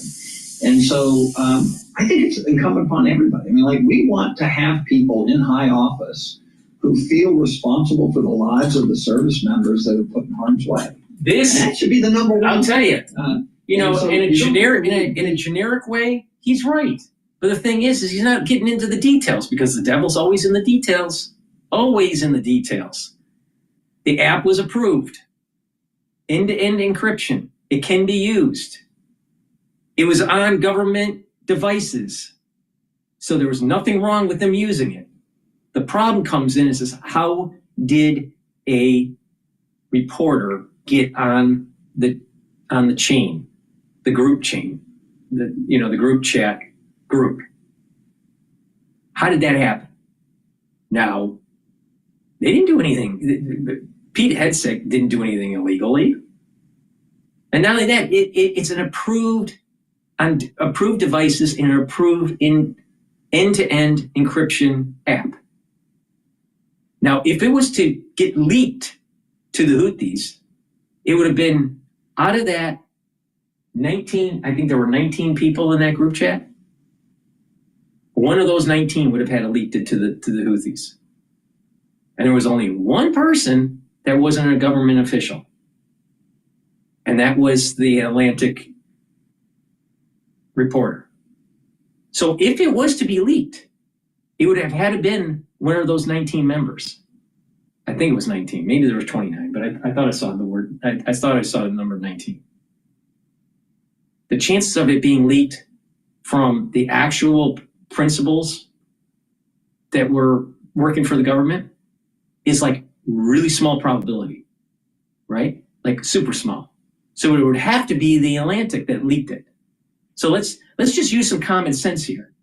Is the app approved by the government to use on government devices? Yes. Did they use it on government devices? Yes. How do we know that? Tulsi Gabbard said that in Congress today. So what is on there is not that big of a deal. And not only that, it's completely legal. What's the weird part about this is how did the Atlantic reporter get into the chat? Now, according to Waltz, it looked like the name for the reporter, for the number, it was different. Now, is that true or not? I don't know. Now, maybe there is we need a stronger firewall between an address group that's in for private use versus an address group for official business on the government device. What surprises me, on a government device, you would have a private address group. Now, what Waltz is saying is that he never communicated with this Atlantic reporter, so he doesn't know how he would have been. He was on there. Now he's suggesting that maybe there was another chat that they were in that this reporter may have been a part of, and that it was accidentally brought in as a group. I don't know. All right. So it's really not so much, are they using the app wrong? No, it's an approved app. Are they using the devices wrong? No, they used government devices. There looks to be there's some sort of mistake or potentially some nefarious activity to get that reporter on that group. Now let's assume that it was just by a mistake. All right. But what's the probability of that mistake going to a reporter like the Atlantic that absolutely positively this reporter hates Trump? What's that probability? So it's almost as if maybe someone within that group wanted to harm Pete Hegseth. It's possible. It's possible. And that Waltz didn't know anything about it. So there may be a mole within that 19 members or 29 member group to kind of try to harm Hegseth. It's possible. It could be just a pure accident and it just happened to go to this reporter from the Atlantic. But how would the Houthis get this information? It's end-to-end encryption. So either one of the members would have had to send that information to the Houthis. There was no Houthis on that group chat. All right.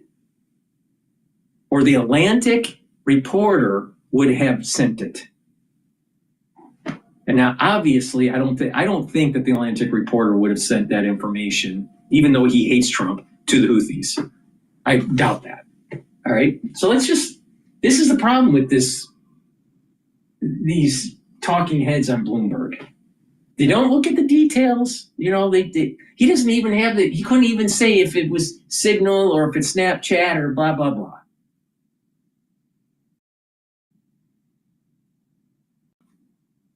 Now, should this have happened where a reporter is brought in to the group chat? No, I don't understand why the reporter is even on the address book. I don't know. I've never used Signal, so I don't know. But the thing is that it looks like it was done on accident. Hopefully it was done on accident. If it wasn't done on accident, either the reporter was trying to get in and used an alias, and that probably is a federal offense, or it's possible that there's a mole within in the principal group that was trying to harm Pete Hegseth. But who knows? Most likely it was just by accident. You know, it's a lesson learned and you just move forward, I guess. All right. Looks like they're going to be doing a White House briefing, so that's probably a lot of this is going to be teased out. So let's do a commercial break here. Please go to my store, the-studio-reykjavik.com. Use discount 5 and you get $5 off any order. Remember, if you buy an anti-aging box or a longevity box, it's built with a discount compared to purchasing the items individually.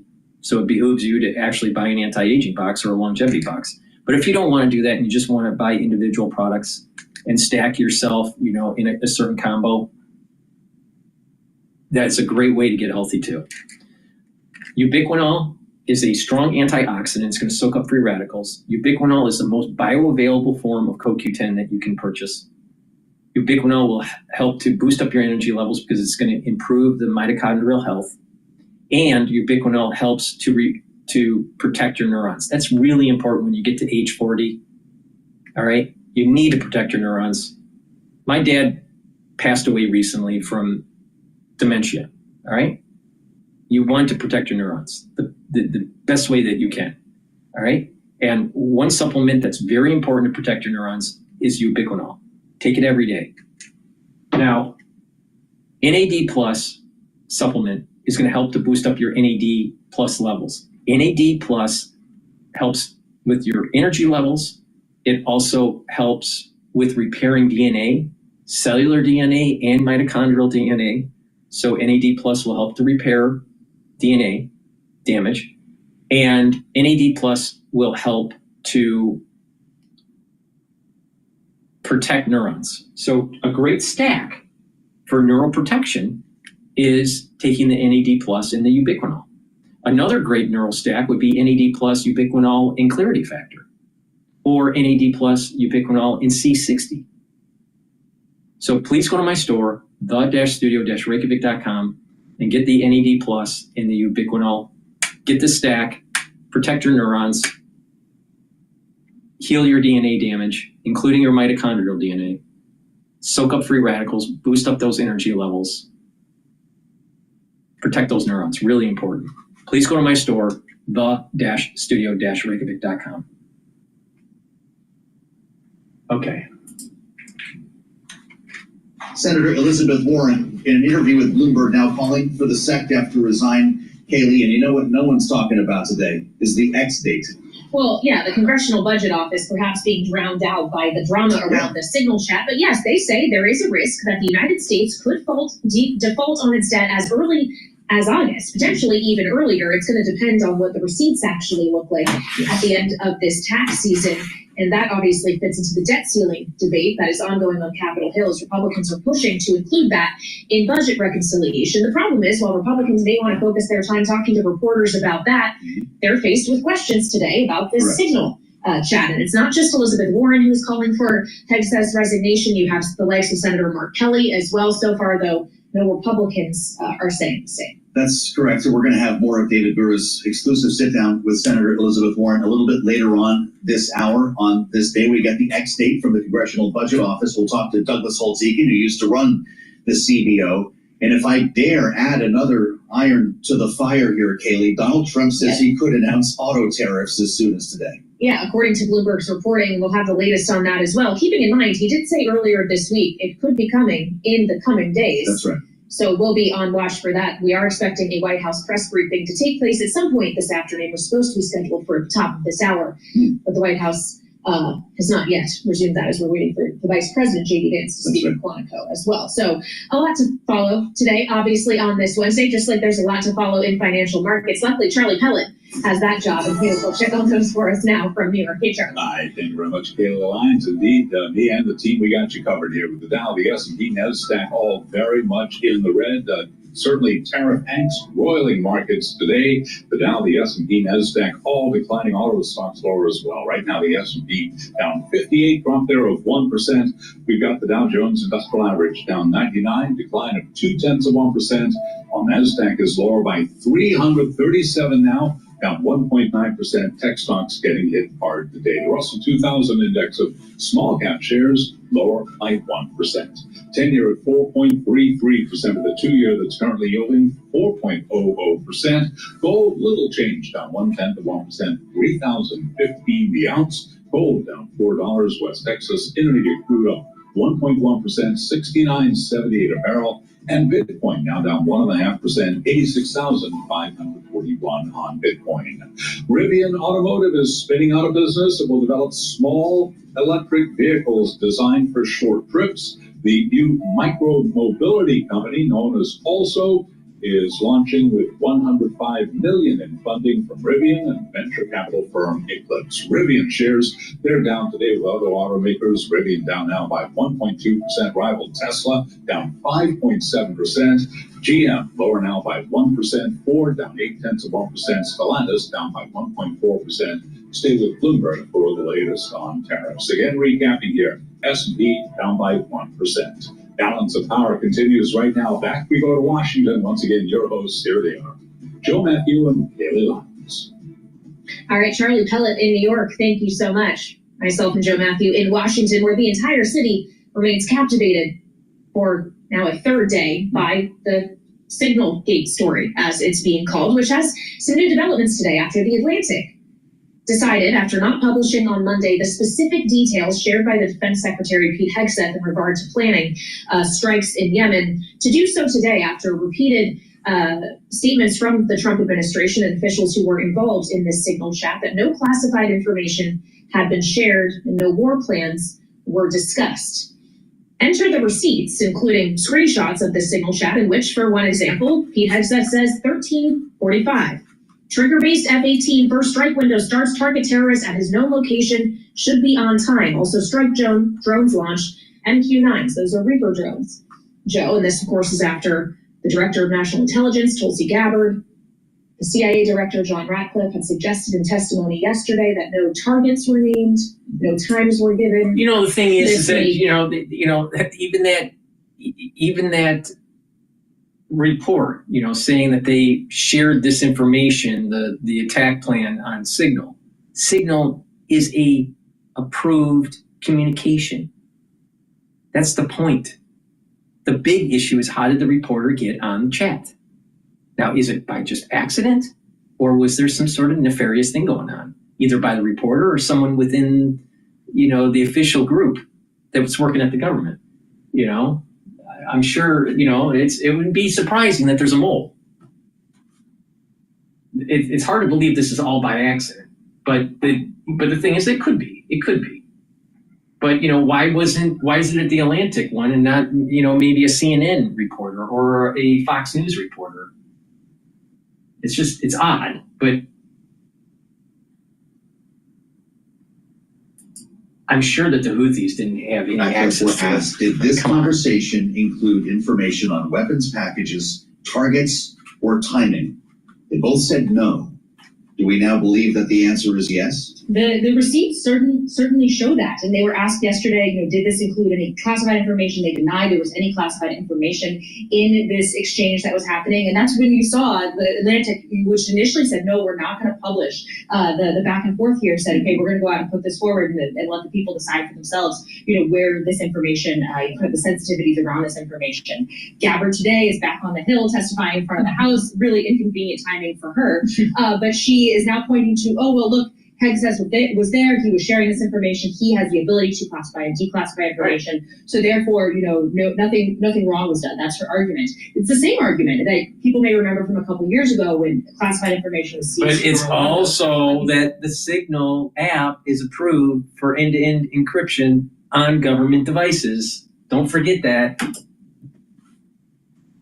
President Trump, to this point, is standing by his team. No suggestion that he's looking for anyone to lose their job over this. He maintains that Mike Waltz, while he made a mistake, is a good man, reiterating that again this morning. And it does seem that maybe the administration is trying to shift the news cycle, if you will, with other announcements. As Bloomberg is reporting, it could be as early as today, Laura, that the president announces long-awaited auto tariffs, which he's been teasing for weeks, if not months. Yes, this would be, sort of ahead of that April 2nd date, that's sort of the big reciprocal tariff day. Auto tariffs is one he's been targeting specifically. The White House has not come out and confirmed whether this is happening, but this is one of the key ones. Trump, for a long time, has talked about wanting to make other countries' car companies, German car companies, wanting them to come to the U.S. So this is what he's targeting here. But this really has the auto industry worried because, especially across North America, these supply chains are very interconnected. Parts and cars cross the border between Mexico, Canada, and the U.S. multiple times.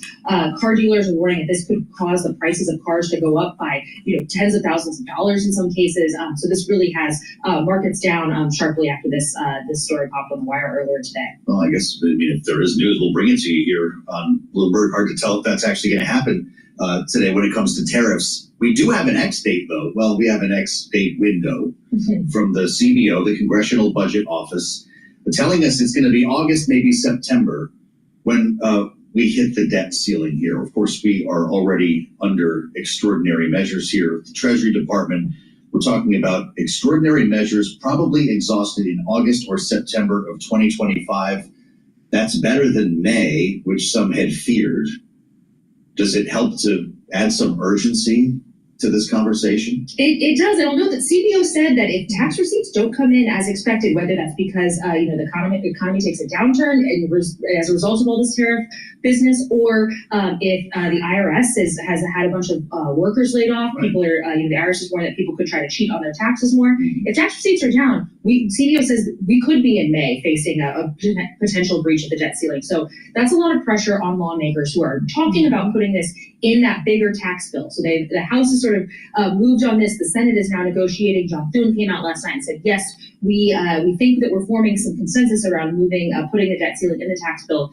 But they still have to negotiate everything that's in and out of that bill, and that's going to be a really tough negotiation. It's possible they get there by August, but if this is May, that's a totally different conversation. Yeah, we know Washington loves a deadline, but that deadline might be coming up pretty quick to the point where it makes some people uncomfortable. Laura Davison, Bloomberg Politics editor, thank you so much for joining us. And to Laura's point, with the uncertainty around receipts, it points to the idea that this is also an inexact science. It's very hard to nail down an X date, which just speaks to the risk around it and the notion that you could accidentally stumble into default if you don't act quickly enough. It's the cable guy window, of course, August to September, a little bit hard to pin down and hard to pick the day off that you're going to take here. But yeah, with regard to what's happening at the IRS, Laura put her finger on it. It's not just a question of receipts. It's a question of the agency's ability to process all of this information in the throes of Doge cuts. Well, that's absolutely right. You need to have people to push the paperwork, and that paperwork may get pushed a little bit slower if you don't have as many people doing it. So we want to get into all of this now with Douglas Holtz-Eakin, who used to direct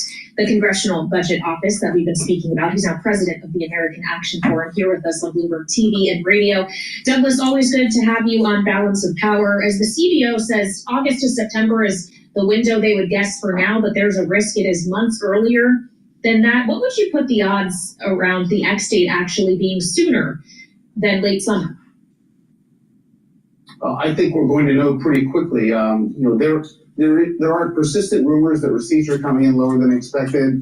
CBO included that cautionary note in the report. They didn't just say, look, it's going to be August or September. These dates, the key ones being, the April tax payments and then the early June tax payment. The cash flows that come from that can carry you for a while, but if those cash flows aren't big enough, the date jumps forward by months. And this is not something that we want to, treat cavalierly. The default by the United States would be a cataclysm for the international financial system. No one thinks that's a good idea. but they don't have a plan to raise the debt limit. I think the thing that's significant here is they're still talking about doing this in reconciliation. They haven't yet agreed on a joint budget resolution and passed that in the House and Senate. Why should we They keep on raising don't the yet. debt if we can't afford what we have? Maybe we need to force Congress to actually cut certain programs so we can actually not have to raise the debt ceiling. That's part of the problem that we have, is that we just keep on kicking the can down the road and we just keep on raising the debt ceiling. No. First I heard August, September, I thought, hey, well, we got time, we can go to Vegas, there's all kinds of money to spend here, but you just walked us through the news. As usual, they can't get this done in reconciliation, which could take the rest of the year. So how should Congress handle it? I think they should right now be having a discussion with the Democrats in the House and the Senate to talk about passing in regular order a debt limit bill. They may want to combine it with, emergency supplementals for fires in California. If there's some business Congress needs to do that business, do it in a timely fashion, take off the table any risk to the economy, especially given the other things going on that comes with tiptoeing up to a debt default.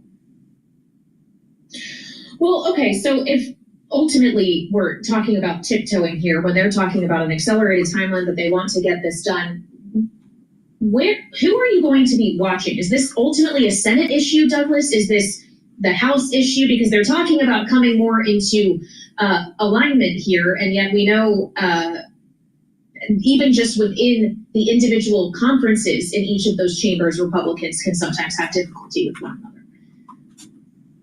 So they really can't lose any votes in either the House or the Senate. The Senate, they can lose a couple, but It looks like the White House is doing the briefing now, but I don't have a feed yet. Please go to my store, the-studio-reykjavik.com, and get the peppermint structural nano silver soap, the lavender structural nano silver soap, or the lemongrass and the charcoal tea tree. Get a few bars for your household, help support my work, get these very high quality soaps. They're made from structural nano silver. It's a win-win. You get great soaps and you help support the work I do. Let's go to the White House now.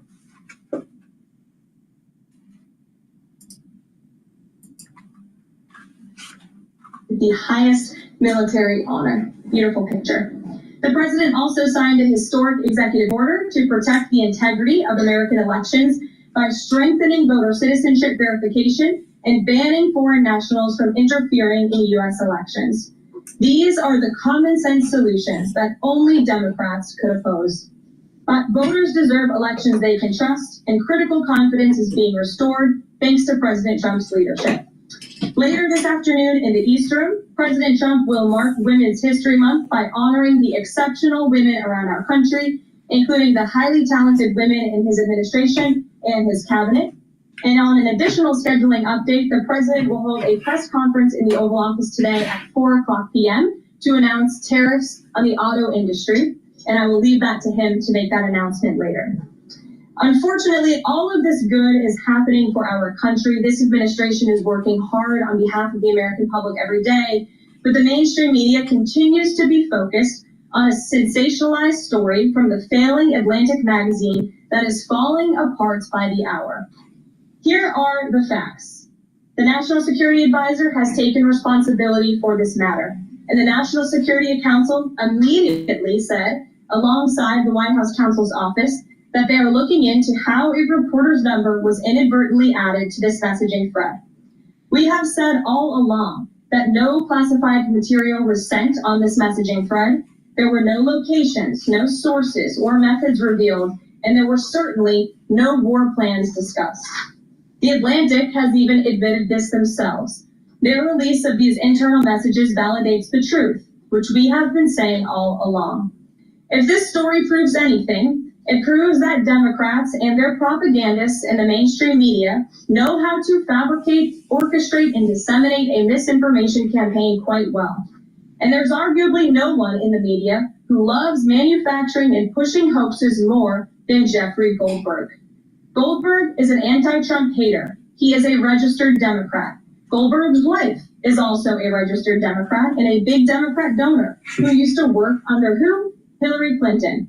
This is the same Jeffrey Goldberg who infamously lied about weapons of mass destruction to get us into the Iraq War, which cost trillions of dollars and thousands of American soldiers. And how else has Goldberg discredited himself? By absurdly claiming that President Trump was Vladimir Putin during the 2016 campaign, by peddling the Russia hoax that tried to hijack President Trump's first term, by inventing the suckers and losers hoax to help Joe Biden in the 2020 election, by peddling a hoax about President Trump involving Gold Star families to help Kamala Harris in the 2024 election, which our campaign at the time vigorously denied. Jeffrey Goldberg didn't care. There's more, but we don't have all day, and we can now add the signal hoax to this very long list. The real story here is the overwhelming success of President Trump's decisive military action against Houthi terrorists. On March 15th, President Trump ordered a series of military operations against the terrorist Houthis to defend U.S. shipping assets in the Red Sea, restore freedom of navigation for international shipping, and defend the United States from enemy threats. United States forces successfully struck down dozens of targets across Houthi-controlled territory. And as a result of these actions, several Houthi leaders were killed, including the Houthi drone chief, his deputy, and several of their drone experts and other key leaders. We also destroyed command and control facilities, weapons manufacturing facilities, and advanced weapons storage locations. And it's important to remember why this powerful action took place in the first place. Because of Joe Biden's incompetence and pathetic weakness on the world stage for years, the Houthi terrorists grew emboldened. Immediately after taking office in 2021, Joe Biden removed the Iran-backed Houthis from the foreign terrorist organization and specifically designated global terrorist list. Did anybody in this room ask the Biden administration at the time why they made such a stupid mistake? This reckless action undid the designation put in place by President Trump during his first term, and what followed was predictable and devastating. The Houthis targeted U.S. military ships and aircraft, hit commercial ships, including U.S. flagged vessels, threatened our personnel overseas, and attacked our allies in the region. This resulted in more than a year of U.S. flagged commercial ships being prevented from safely sailing through the Suez Canal, the Red Sea, and the Gulf of Aden. This had a massive negative impact on global trade of the economic security of the United States. Joe Biden was the commander-in-chief, and he sat on his hands while the United States of America was bullied and embarrassed by terrorists. President Trump and his team are putting a stop to these threats and restoring American strength around the world. The Trump peace through strength approach means no terrorist force will stop American commercial and naval vessels from freely sailing the waterways of the world. But unfortunately, this is not what the Democrats and the media want to talk about. They are focused on a coordinated campaign to try and sow chaos in this White House. And this has been the most successful first 2 months of any administration ever, which is exactly why they are doing this. We are not going to bend in the face of this insincere outrage. And here's just one example of how bad faith the Democrats' criticisms are. Democrat Senator Mark Warner is hysterical over the use of Signal, which is an approved decrypted app, and the killing of Houthi terrorists. But Senator Warner himself used Signal to work with a lobbyist for a Russian oligarch to connect the disgraced Steele dossier author who started the Russia hoax. Really? Jeffrey Goldberg later reported on. How ironic. We're not going to lose focus of the bottom line, which is that Joe Biden's weakness enabled and emboldened Houthi terrorists, and President Trump's strength and resolve eliminated those terrorists.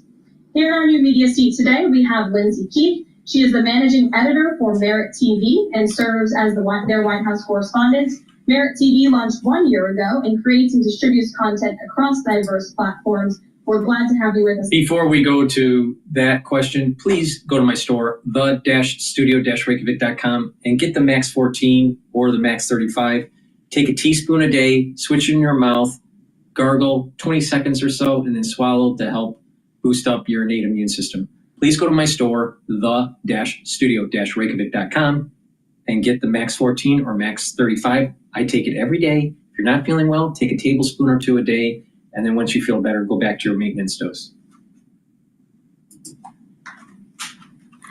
I will discuss it. The people need to hear from me about the situation. And so his thoughts on this remain the same today. He has placed great trust in his national security team. And as for the usage of Signal, as the president said yesterday, as the CIA director has testified under oath, this is an approved app.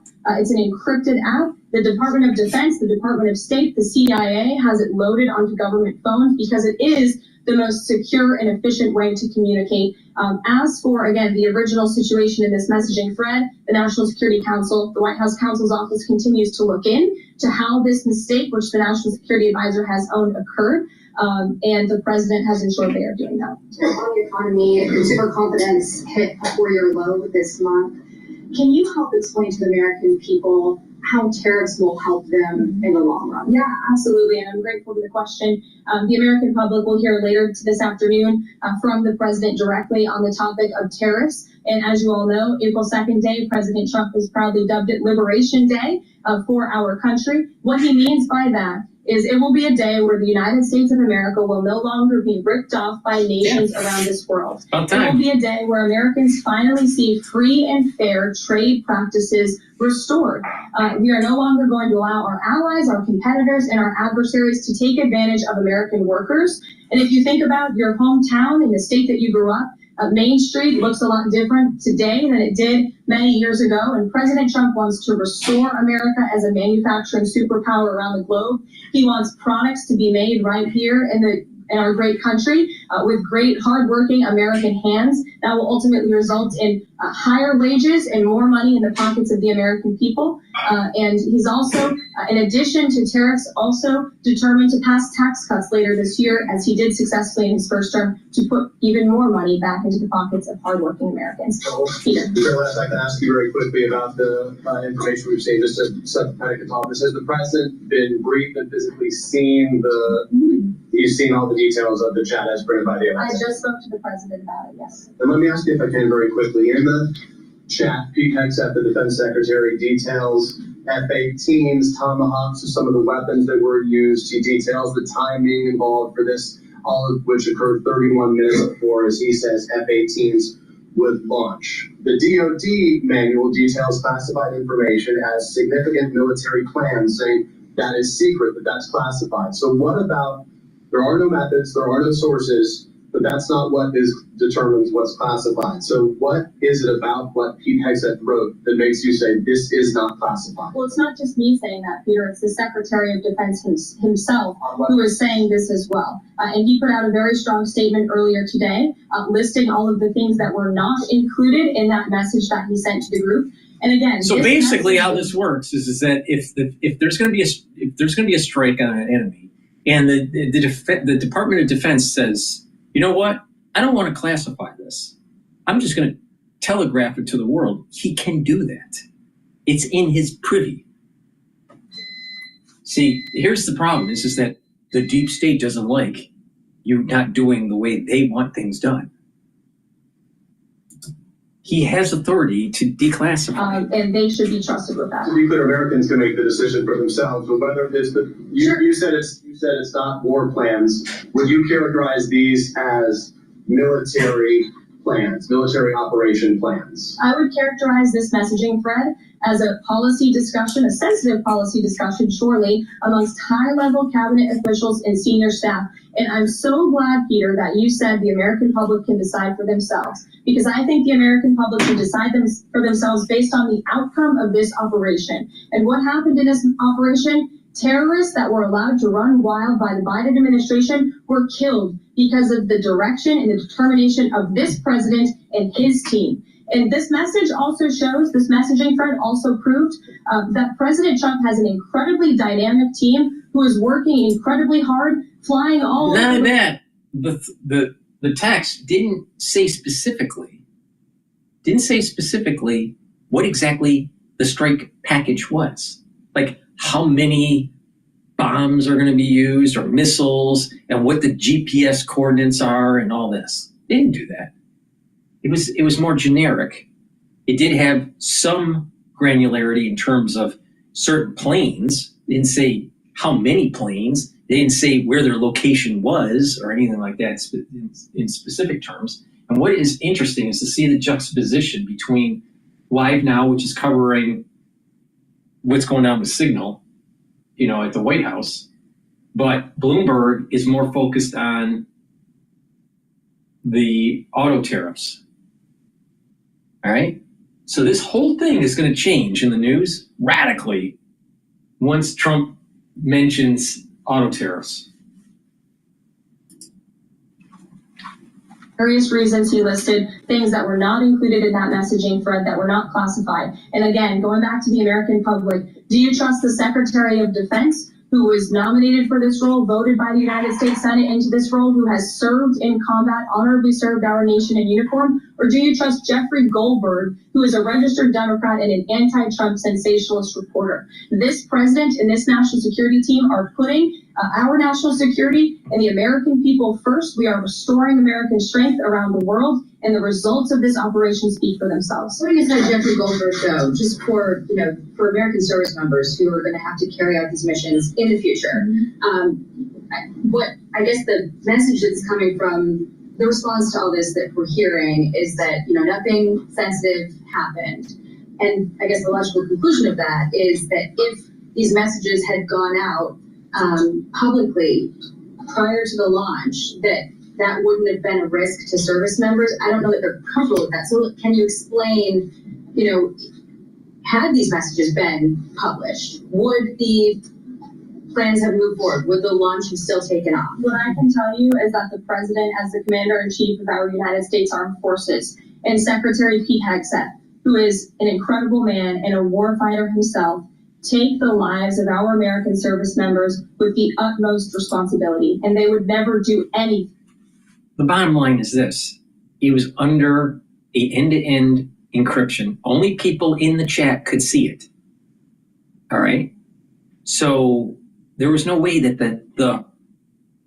the people would see the regular people out there, the public would have seen that. It's just that it so happened to be a reporter on the distribution list. Now, how did that reporter get there? Who knows?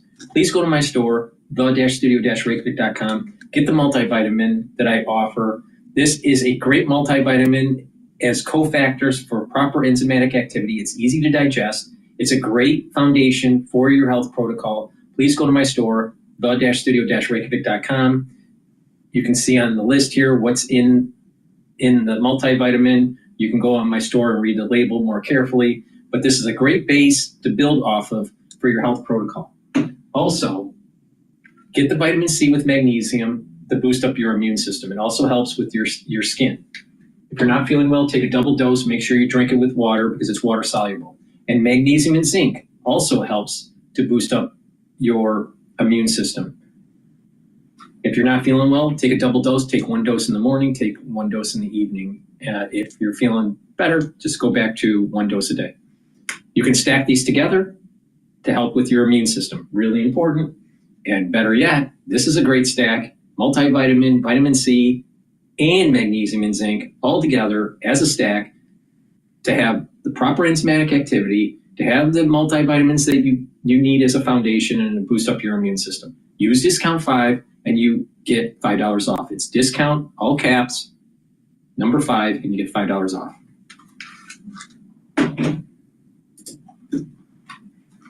The defense systems, command and control nodes, headquarters, weapons manufacturing and storage facilities, and these operations will continue until the freedom of navigation in our seas is restored and U.S. shipping can safely transmit without the fear of attack. See the key. And again, we see the key here. The key here is what's in a strike package. It's a lot more detailed, like how many planes, what each plane is carrying, what they're going to deliver, in what location. That was not revealed. It was generic what they revealed. Also asking us some conservative commentary. Mike Waltz said last night that he had spoken to Elon Musk about figuring out how Jeffrey Goldberg's number got in his phone. You mentioned the NSC and the White House counsel's office investigating. Can you just clarify who's investigating, who's leading that, and also Dave Portnoy, who endorsed President Trump, said today that he thinks that Mike Waltz should leave. Could you respond to that? Sure. Great respect for Dave Portnoy, but I just answered that previous question from Jennifer. As for your original question about who's looking into the messaging thread, the National Security Council, the White House Counsel's Office, and also, yes, Elon Musk's team. Elon Musk has offered to put his technical experts on this to figure out how this number was inadvertently added to the chat. Again, to take responsibility and ensure this can never happen again. I have two questions. One on a follow-up on something you just said. But since we have these messages released, and you said that the president has now personally reviewed them, in the chat, at one point, Ph.D. said wrote 1415 strike drones on target, and in all caps, he said, "This is when the first bombs will definitely drop." Does the president feel that he was misled by his national security advisors, whoever it was that told him there was no classified information in there? There's no classified information in that text. What she just mentioned, what she just quoted. The classified information would be like what bombs and when and where exactly. It's generic. Come on. They're trying to just demonize Trump. Taking your follow-up. Philip, go ahead. Thank you. The Vice President seemed to express some frustration that Europe wasn't doing more to police waterways in their backyard, noting in the signal thread that 40% of European trade goes through the Suez Canal. Does the President share that opinion and frustration? And then going forward, should Europeans be responsible for policing that waterway? Well, the president was asked this question yesterday by the pool in the cabinet room, and he answered this question. He said yes, he believes that Europe has been, as the vice president put it, freeloading on the backs of American taxpayers and off the backs of the United States of America, and he wants to ensure that Europe pays their fair share. He's always been very honest and upfront about that, and I think the vice president shares those concerns with him as well. Sure. Enlisted soldiers, sailors, and Marines would face consequences if they shared this type of information inadvertently with a reporter. Can you tell us more why the president is so willing to give Mike Waltz a mulligan here? Again, I have now been asked and answered the same question using different language multiple times. If anybody has another question, there's a lot of different things going on in the world. We have tariffs possibly being implemented later today. The president is going to talk about that at 4 o'clock this afternoon. Okay, thank you for taking my question. I wanted to first and foremost thank the administration for the election integrity executive order, because so many journalists for 4 years were banned from talking about this very subject. So thank you to the administration for that. My question is, yesterday, President Trump, when signing the order, said that there was more to come when it comes to election integrity. Would that include the same-day voting and hand-counted paper ballots? And why are Democrats so against election integrity measures like because they try to steal the election. That's why. Well, it's a very good question. You'll have to ask the Democrats why they're against so many common sense things, not just mandating voter ID. Why are they against men and women's sports? Why are they against deporting foreign terrorists from American soil who have Thank you for asking that question. DrPaulCottrell will take over from here. It's because the Democratic Party hates God, hates country, and hates families. This one order, it directs the department, or the attorney general rather, in Homeland Security to prevent non-citizens from any involvement in administering elections. There's also another host of actions. We can provide the fact sheet for you, but it's a very strong election integrity executive order, and the president would also like to see Congress do something about this very important issue.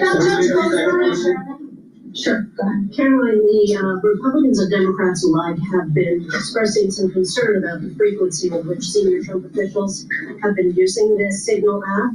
Has there been discussion, or will there be a review about how often they use Signal, and if you could explain to us how they might be considering other applications to get away from something like this happening again? Sure. Well, again, first of all, Signal has been an approved app for government use. It's an encrypted app, and as I said, it's the most safe and efficient way of communicating, especially when people can't be in a skiff or inside a room physically together. I think, as the president said yesterday, he wishes that everybody could be in the room, and it's our goal to ensure that everybody can be. But again, no classified information was discussed in this chat, and anytime classified information is discussed amongst high-level officials across this administration, secure lines of communication are used, including, by the way, our special envoy Steve Witkoff, who I understand the Wall Street Journal erroneously reported that he was on this Signal chat on a personal device while in Moscow. That is absolutely false. Steve Witkoff did not have his personal device, nor did he have his government device with him. He was given a classified, protected server by the United States government, and he was very careful about his communications when he was in Russia. So rest assured, the American public, this administration is taking every precaution when it comes to protecting our national security. And that's why the American people reelected this president, because they know that our national security is in good hands with the President of the United States. Speaking of the Vice President, I understand he's going to be speaking any moment now. I would hate to counter-program the Vice President of the United States. The VIX index has climbed now to 19 since the tariff announcement that's going to be taking place at about 4 o'clock. Please go to my store, the-studio-reykjavik.com. Get the probiotics that I offer. You can get it in veggie cap form or in the powdered form. Just take a scoop per day. Very high quality probiotics. It's very important to take a probiotic for your overall foundational health. Please go to my store, the-studio-reykjavik.com, and get the very high quality probiotics that I offer. Help support my work, and it's a win-win. You're helping support your health. President Trump, in a news conference setting at 4 p.m. Eastern, talking about new tariffs possibly in the auto industry. Take a look at here at how the market is reacting to that new tariff news. We are down now 212 points in the red, and that is a market swing of about 350 points on the Dow here today. So we are going to be keeping an eye on that for you, and also it should be noted that it's a big news announcement. Markets are gonna have more volatility here. Please go to my store and stack this great stack that will help with your brain health, your immune system, and your cardiovascular health. Let's talk about olive leaf extract. This will bring down inflammation. That's very important for your immune system and important to improve the health of your cardiovascular system. By bringing down inflammation, you're reducing plaque formation. By bringing down inflammation, you are improving your immune system. Olive leaf extract also improves your lipid profile. It'll bring down LDL levels and increase your HDL levels, which is really important for your cardiovascular health. And clarity factor will help to support memory, get rid of that brain fog so you can concentrate at work or in school, or if you're retired, you'll be able to focus on your tasks. You're going to have your neurons firing better. And when you have better neurons firing, you're going to have better neuroplasticity and better brain function and memory. Please go to my store, the-studio-reykjavik.com. Get the olive leaf extract to help with your immune system and your cardiovascular system, and get the clarity factor to improve memory, support, and get rid of that brain fog. This is a great stack. Use discount 5 and you get $5 off. The best friends that I've ever made in my life, I made in the Marine Corps. People who came to my vice presidential inauguration, the president's inauguration just a couple of months ago, are people that I first met in boot camp, or first met in follow-on school, first met at my first duty station. People who have held my children when they were little babies. People who I've helped welcome new children into the world. You guys have no idea that the people standing to your left and to your right, these are lifelong friends. They're going to follow you around, whether you want to or not, for the rest of your life. And I think that's one of the great blessings of the United States Marine Corps. And one of the things I learned from my great Marine friends, they remind me, is that this November, of course, our great Corps is going to celebrate 250 proud years. And as I know, because I've been to a few Marine Corps birthday balls myself, I'm sure it'll be a total sober, no alcohol celebration for the Marine Corps' 250th birthday. But from one Marine to another, let me just say that we are excited to celebrate the Marine Corps' 250th anniversary, 250 years of winning wars, 250 years of kicking ass and taking names. So here's the basic plan. Here's what we're going to do. We're going to invest in the Marine Corps and the entire United States military like we never have before. over $1 trillion we're going to invest in building up the manufacturing base of this country so that you guys, when you do go to war, when you have to go to war, you've got the best weapons anywhere in the world. We know from the long history of the United States of America that while the leading edge of American power is you all, it really matters what you guys have in your hands and what you guys have on your backs when you go to war. And so I promised you, for the President of the United States, we are going to send you, if we have to send you to war, with the best equipment, the best ammunition, the best weapons, and we are going to empower you guys to win when you have to. That's the purpose of the United States Marine Corps, am I right? So that's what we're going to do. And of course, I got some good news. You know, over the last few years, some of the military branches had some recruitment problems, not the Marine Corps, actually. The Marine Corps was the one branch that consistently met its recruitment goals, and that probably has something to do with the fact that the Marine Corps is a little bit smaller, as you all know. But this year, now, we have got every single branch of the United States military for the past 2 months has been meeting its recruitment goals, because I think I see in your faces what we're seeing all across the country, a renewed sense of patriotism, a renewed commitment to excellence, and that is what is going to make the United States military the strongest fighting force anywhere in the world. So thank you all. Thank you for being part of it. Thank you for being part of 250 years of great American tradition. Thanks to you guys for being willing to put on the uniform and serve your country. I always say that the most important thing that we have in this country, the most valuable natural resource, we got plenty of oil, we got plenty of natural gas, we got great mines and minerals, but the most valuable resource that we have in the United States of America is you all. It's young people who are patriotic and dedicated, who are willing to put on the uniform of the United States and risk your lives to defend your fellow citizens. That's an amazing thing. I know it's easy to forget when you go about doing your jobs and you're just worried about getting through the day, worried about getting to the next week, worried about doing the good job that all of you do, that what you're doing is an amazing thing. And it's easy to forget that because, you don't always have the vice president dropping in to say thank you. But I want you to remember that whether you serve another couple years in the United States Marine Corps, whether you're at the beginning of a 20 or 30-year career, that we respect you, we thank you, and this vice president and the president of the United States know that you guys are the most important resource that we have in the United States Marine Corps, in the United States of America. So thank you all, and God bless you. Please go to my store, the-studio-reykjavik.com. Use this stack to help with your immune system and your cardiovascular system. Bring down inflammation. You can bring down inflammation with ashwagandha root by controlling your cortisol levels and controlling your blood glucose levels. Really important. And also turmeric. This brings down pro-inflammatory cytokines, so it's going to bring down chronic inflammation. That's important for your immune system. But also, it's an antioxidant, so it's going to soak up free radicals. And by bringing down inflammation and soaking up free radicals, you're helping with your immune system and your cardiovascular health. So please go to my store, the-studio-reykjavik.com. Get this dual-purpose stack and get healthy in 2025. Please go to my store, the-studio-reykjavik.com. The link is in the description of this video. A grateful nation. You guys just keep on doing what you're doing. We love you. We're proud of you. And we're going to support you every single step of the way. God bless you, Marines. Semper Fidelis.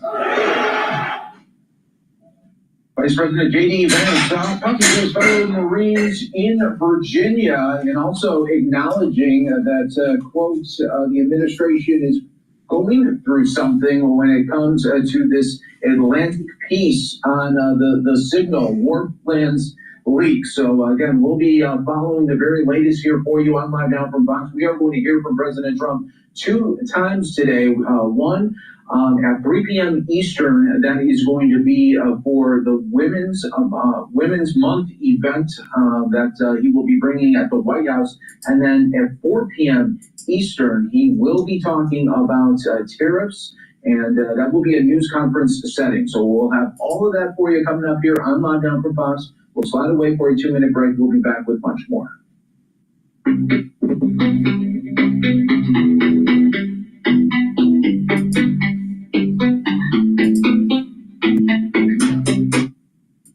All right. I want to go to Fox Business GOP senator sends chilling warning over China dominance.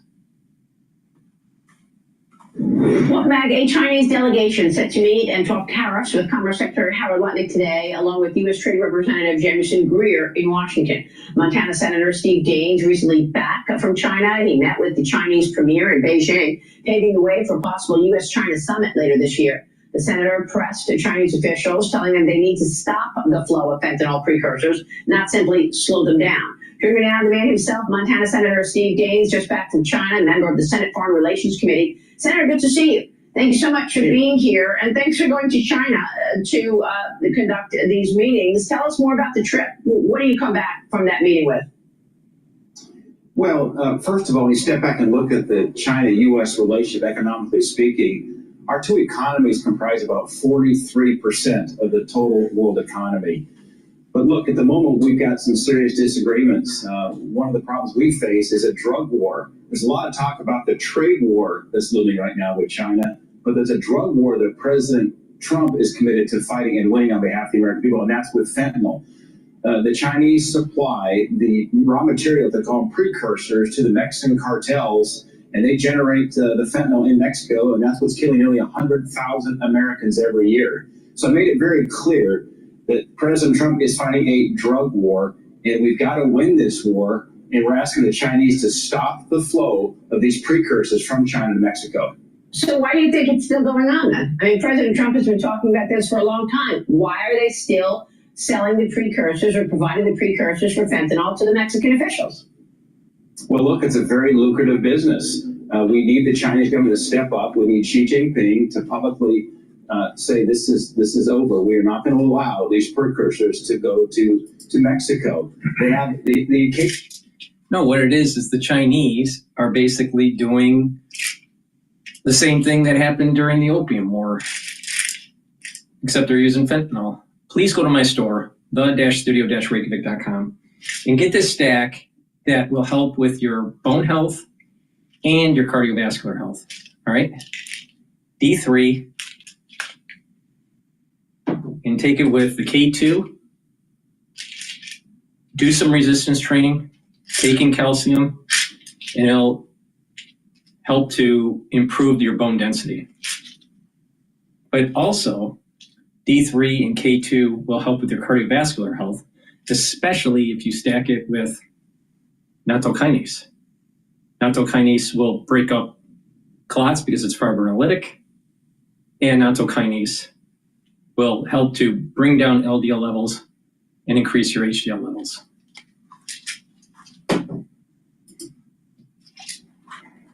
Some of these, we call them, the non-tariff barriers that we face with China. Yeah. President Trump is taking a very strong approach. He's put about 20% of the tariffs on the Chinese at this moment. I'm encouraged there's dialogue going. That's very much needed. I was only the second congressional delegation visit to China in 5.5 years. Wow. So it's important we've got the dialogue going on between our two countries because, again, we're 43% of the world's economy between our two countries. Yeah, no, and that's why at the beginning of this, I thank you for going. This is how you protect your house and family from dangerous intruders. This new subscription-free Guardian monitor delivers more advanced security features. At the beginning of this, I thank you for going. I recognize the importance of this, but what do they have to say about our blacklists? The Commerce Department added more than 50 Chinese companies to the export blacklist yesterday for their alleged involvement in developing advanced AI supercomputer and chips for military purposes, Senator. We also keep finding Chinese nationals trying to get into our military installments. Why? Yeah, well, look, this is a very serious threat to the United States, our national security, no doubt about it. And President Trump is taking a very aggressive and hardline stance, as he should. The Chinese now are a military superpower in the world.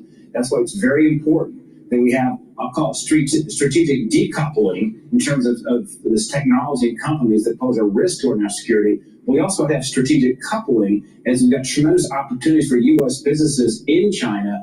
Nearly $500 billion a year generated revenues to great American companies like Boeing, like FedEx. They've got to have access into that market to keep driving their top line revenues and then funding their long-term R&D. Well, Senator, while you were in China, you also raised Beijing allowing the expiration of part of Trump's 2020 Phase 1 trade deal with China that granted hundreds of U.S. meat plants access to China. Now, they never finished doing what they promised they would do. So I think when President Trump first came in, a lot of people said, well, look, they still have to complete the trade deal, which they stopped buying our agriculture under Biden. Doesn't the CCP or China begin on the back foot as it is with tariffs because they never even completed what they promised they would do with President Trump in the first term? Absolutely. In fact, 5.5 years ago, it was Senator then David Perdue, who will soon be the U.S. ambassador to China, and myself who were there in Beijing negotiating that phase 1 trade deal with then Vice Premier Liu He. They've fallen way short on that phase 1 trade deal. And so that'll be an important part of negotiations going forward with the Chinese. They were supposed to spend $200 billion of additional U.S. purchases. They've fallen well short of that, less than 50% of that, as well as a number of other, we'll call these non-tariff issues, things like intellectual property protection, licensing, and so forth. Right, exactly, which is what I mentioned, the intellectual property theft. Look, I want to switch gears, get your take on where we are in the reconciliation package. You all are back now, and I know you're all in on getting something done to execute President Trump's agenda, but the president wants the debt ceiling increased as Republicans work on the tax portion of the budget bill. Senator, tell us what you can about the reconciliation bill and whether or not you are going to be able to get the tax extensions in there early on this year. Well, I made it very clear to my colleagues and to President Trump, and President Trump's now made it very clear we need permanence in our tax policy. We're facing a $4.5 trillion tax increase the first of the year if Congress doesn't act. We've got to take that off the table going forward. That's why, as we put together this tax bill, it needs to be made permanent. Remove the uncertainty that Congress places on the private sector, which reduces capital expenditure as well as hiring because they don't know what Congress is going to do.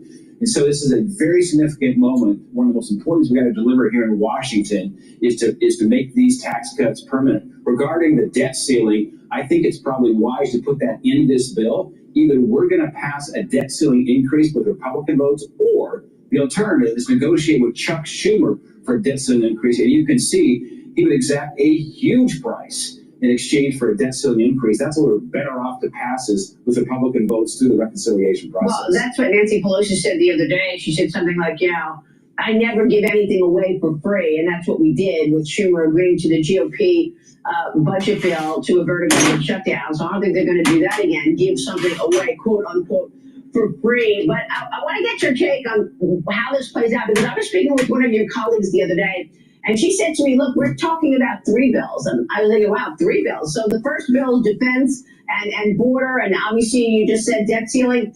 The second portion of it is the economics part, some tax, and then the third bill, the kitchen sink is what she called it, meaning no tax on tips and no tax on Social Security and overtime. Is that what is also being talked about, potential for 3 bills this year?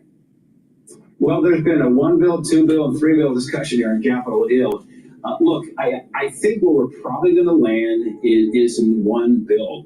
And talking to Speaker Johnson, I think he'll have a difficult time passing it in a piecemeal fashion. I think it's more likely than not this will be 1 bill. I know that's what President Trump would like to see. The most important thing is we have to get 218 Republican votes in the House, 51 votes in the U.S. Senate.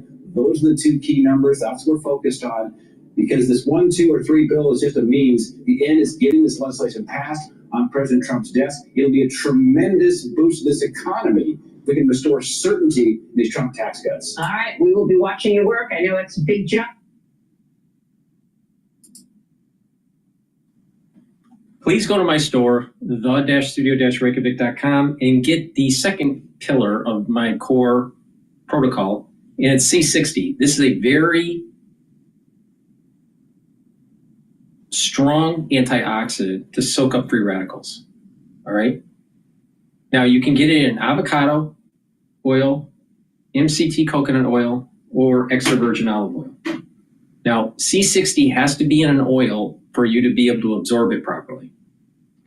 Take it on an empty stomach for best absorption. If you work out, take it before your workout, and you're going to be soaking up free radicals that you're generating during your workout, and you're going to recover quicker. You're going to notice that your recovery time is quicker. Take this every day, even if you don't work out. Take a teaspoon a day, every day. And what it's going to do is it's going to soak up free radicals, and it's going to help to improve the health of your mitochondria, and your energy is going to go up. And with more ATP, that means that your tissues and your cells are going to perform better. And it will also help with your neurons. Mitochondria health that's improved in your neurons, especially when you get older, will improve your concentrations of ATP, and that ATP in the neuron is going to help produce the neurotransmitters and to shoot off those neurotransmitters. So if you have healthier neurons, then you're going to have better neuroplasticity. Really important.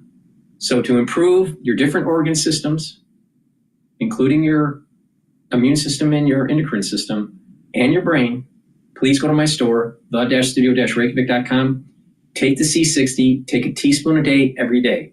It's going to soak up free radicals, and you're going to see other improvements with your body. Like, for example, some people notice that their eyesight improves, or you're going to have more energy and more vitality, or your endocrine system is improving, or your immune system is improving. So there's lots of things that are going to improve, but there's a compound effect. If you're soaking up those free radicals, you're reducing the stress that's on the cell, and the cell is allowed to heal, and your tissues are allowed to heal because there's less stress.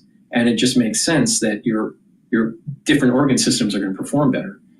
So when you get older, your ATP goes down, the health of your mitochondria goes down, your free radicals will start to go up, so you're oxidizing more, you're rusting more when you get older, and your immune system is worse off, and just your bodily systems, including your endocrine system, doesn't work as properly when you are in your geriatric years. So you want to mitigate that. You want to soak up those free radicals, reduce the stress, reduce the oxidation that's in the tissues, and allow for your body to heal. So please go to my store, get the C60, either in avocado oil, extra virgin olive oil, or MCT coconut oil. Take a teaspoon a day, every day. You can get it in a 2 ounce, a 4 ounce, or an 8 ounce configuration. This is a very high quality product, and it'll help you to soak up free radicals. Please go to my store, the-studio-reykjavik.com. C60 is great to stack with resveratrol, NAD+, ubiquinol, even Clarity Factor. It's a great product, and it's part of my core health protocol. Max 35 or Max 14 for the first pillar. The second pillar is the C60 to soak up free radicals, bring down inflammation with turmeric, ashwagandha, and lignans. And then the fourth pillar of the core is to take Boomer Boost to boost up your energy levels and your metabolism. So please go to my store, get the C60. I am the most comprehensive on giving you a health protocol that is affordable, all right? And it's taking decades of just what I have been doing, because I've been taking supplements and antioxidants since I was 16 years old, and also learning with new products that are coming online, and learning on how to stack them and how to tweak it. And it's a holistic approach. It's not just supplementation. It's about proper supplementation and how you stack. Proper exercise. That means cardio, weight training, stretching, and balancing. All four of those are really important. Proper sleep. Mindfulness or spirituality to calm down your central nervous system and go into parasympathetic. Very important. And learning new things to get that neuroplasticity, that positive neuroplasticity, and talking to people. It's a holistic approach. If someone just says, just do spirituality, or just do yoga, or just take supplements, you're doing it wrong. It's a holistic approach to get the max benefit. So please go to my store, follow my lead on this, and slow down the aging process, boost up your energy levels, and you'll have more vitality. So thank you for supporting my work. Please go to my store, the-studio-reykjavik.com. That's the end of this transmission. I'll do another one tonight. Thank you for listening. Have a nice day.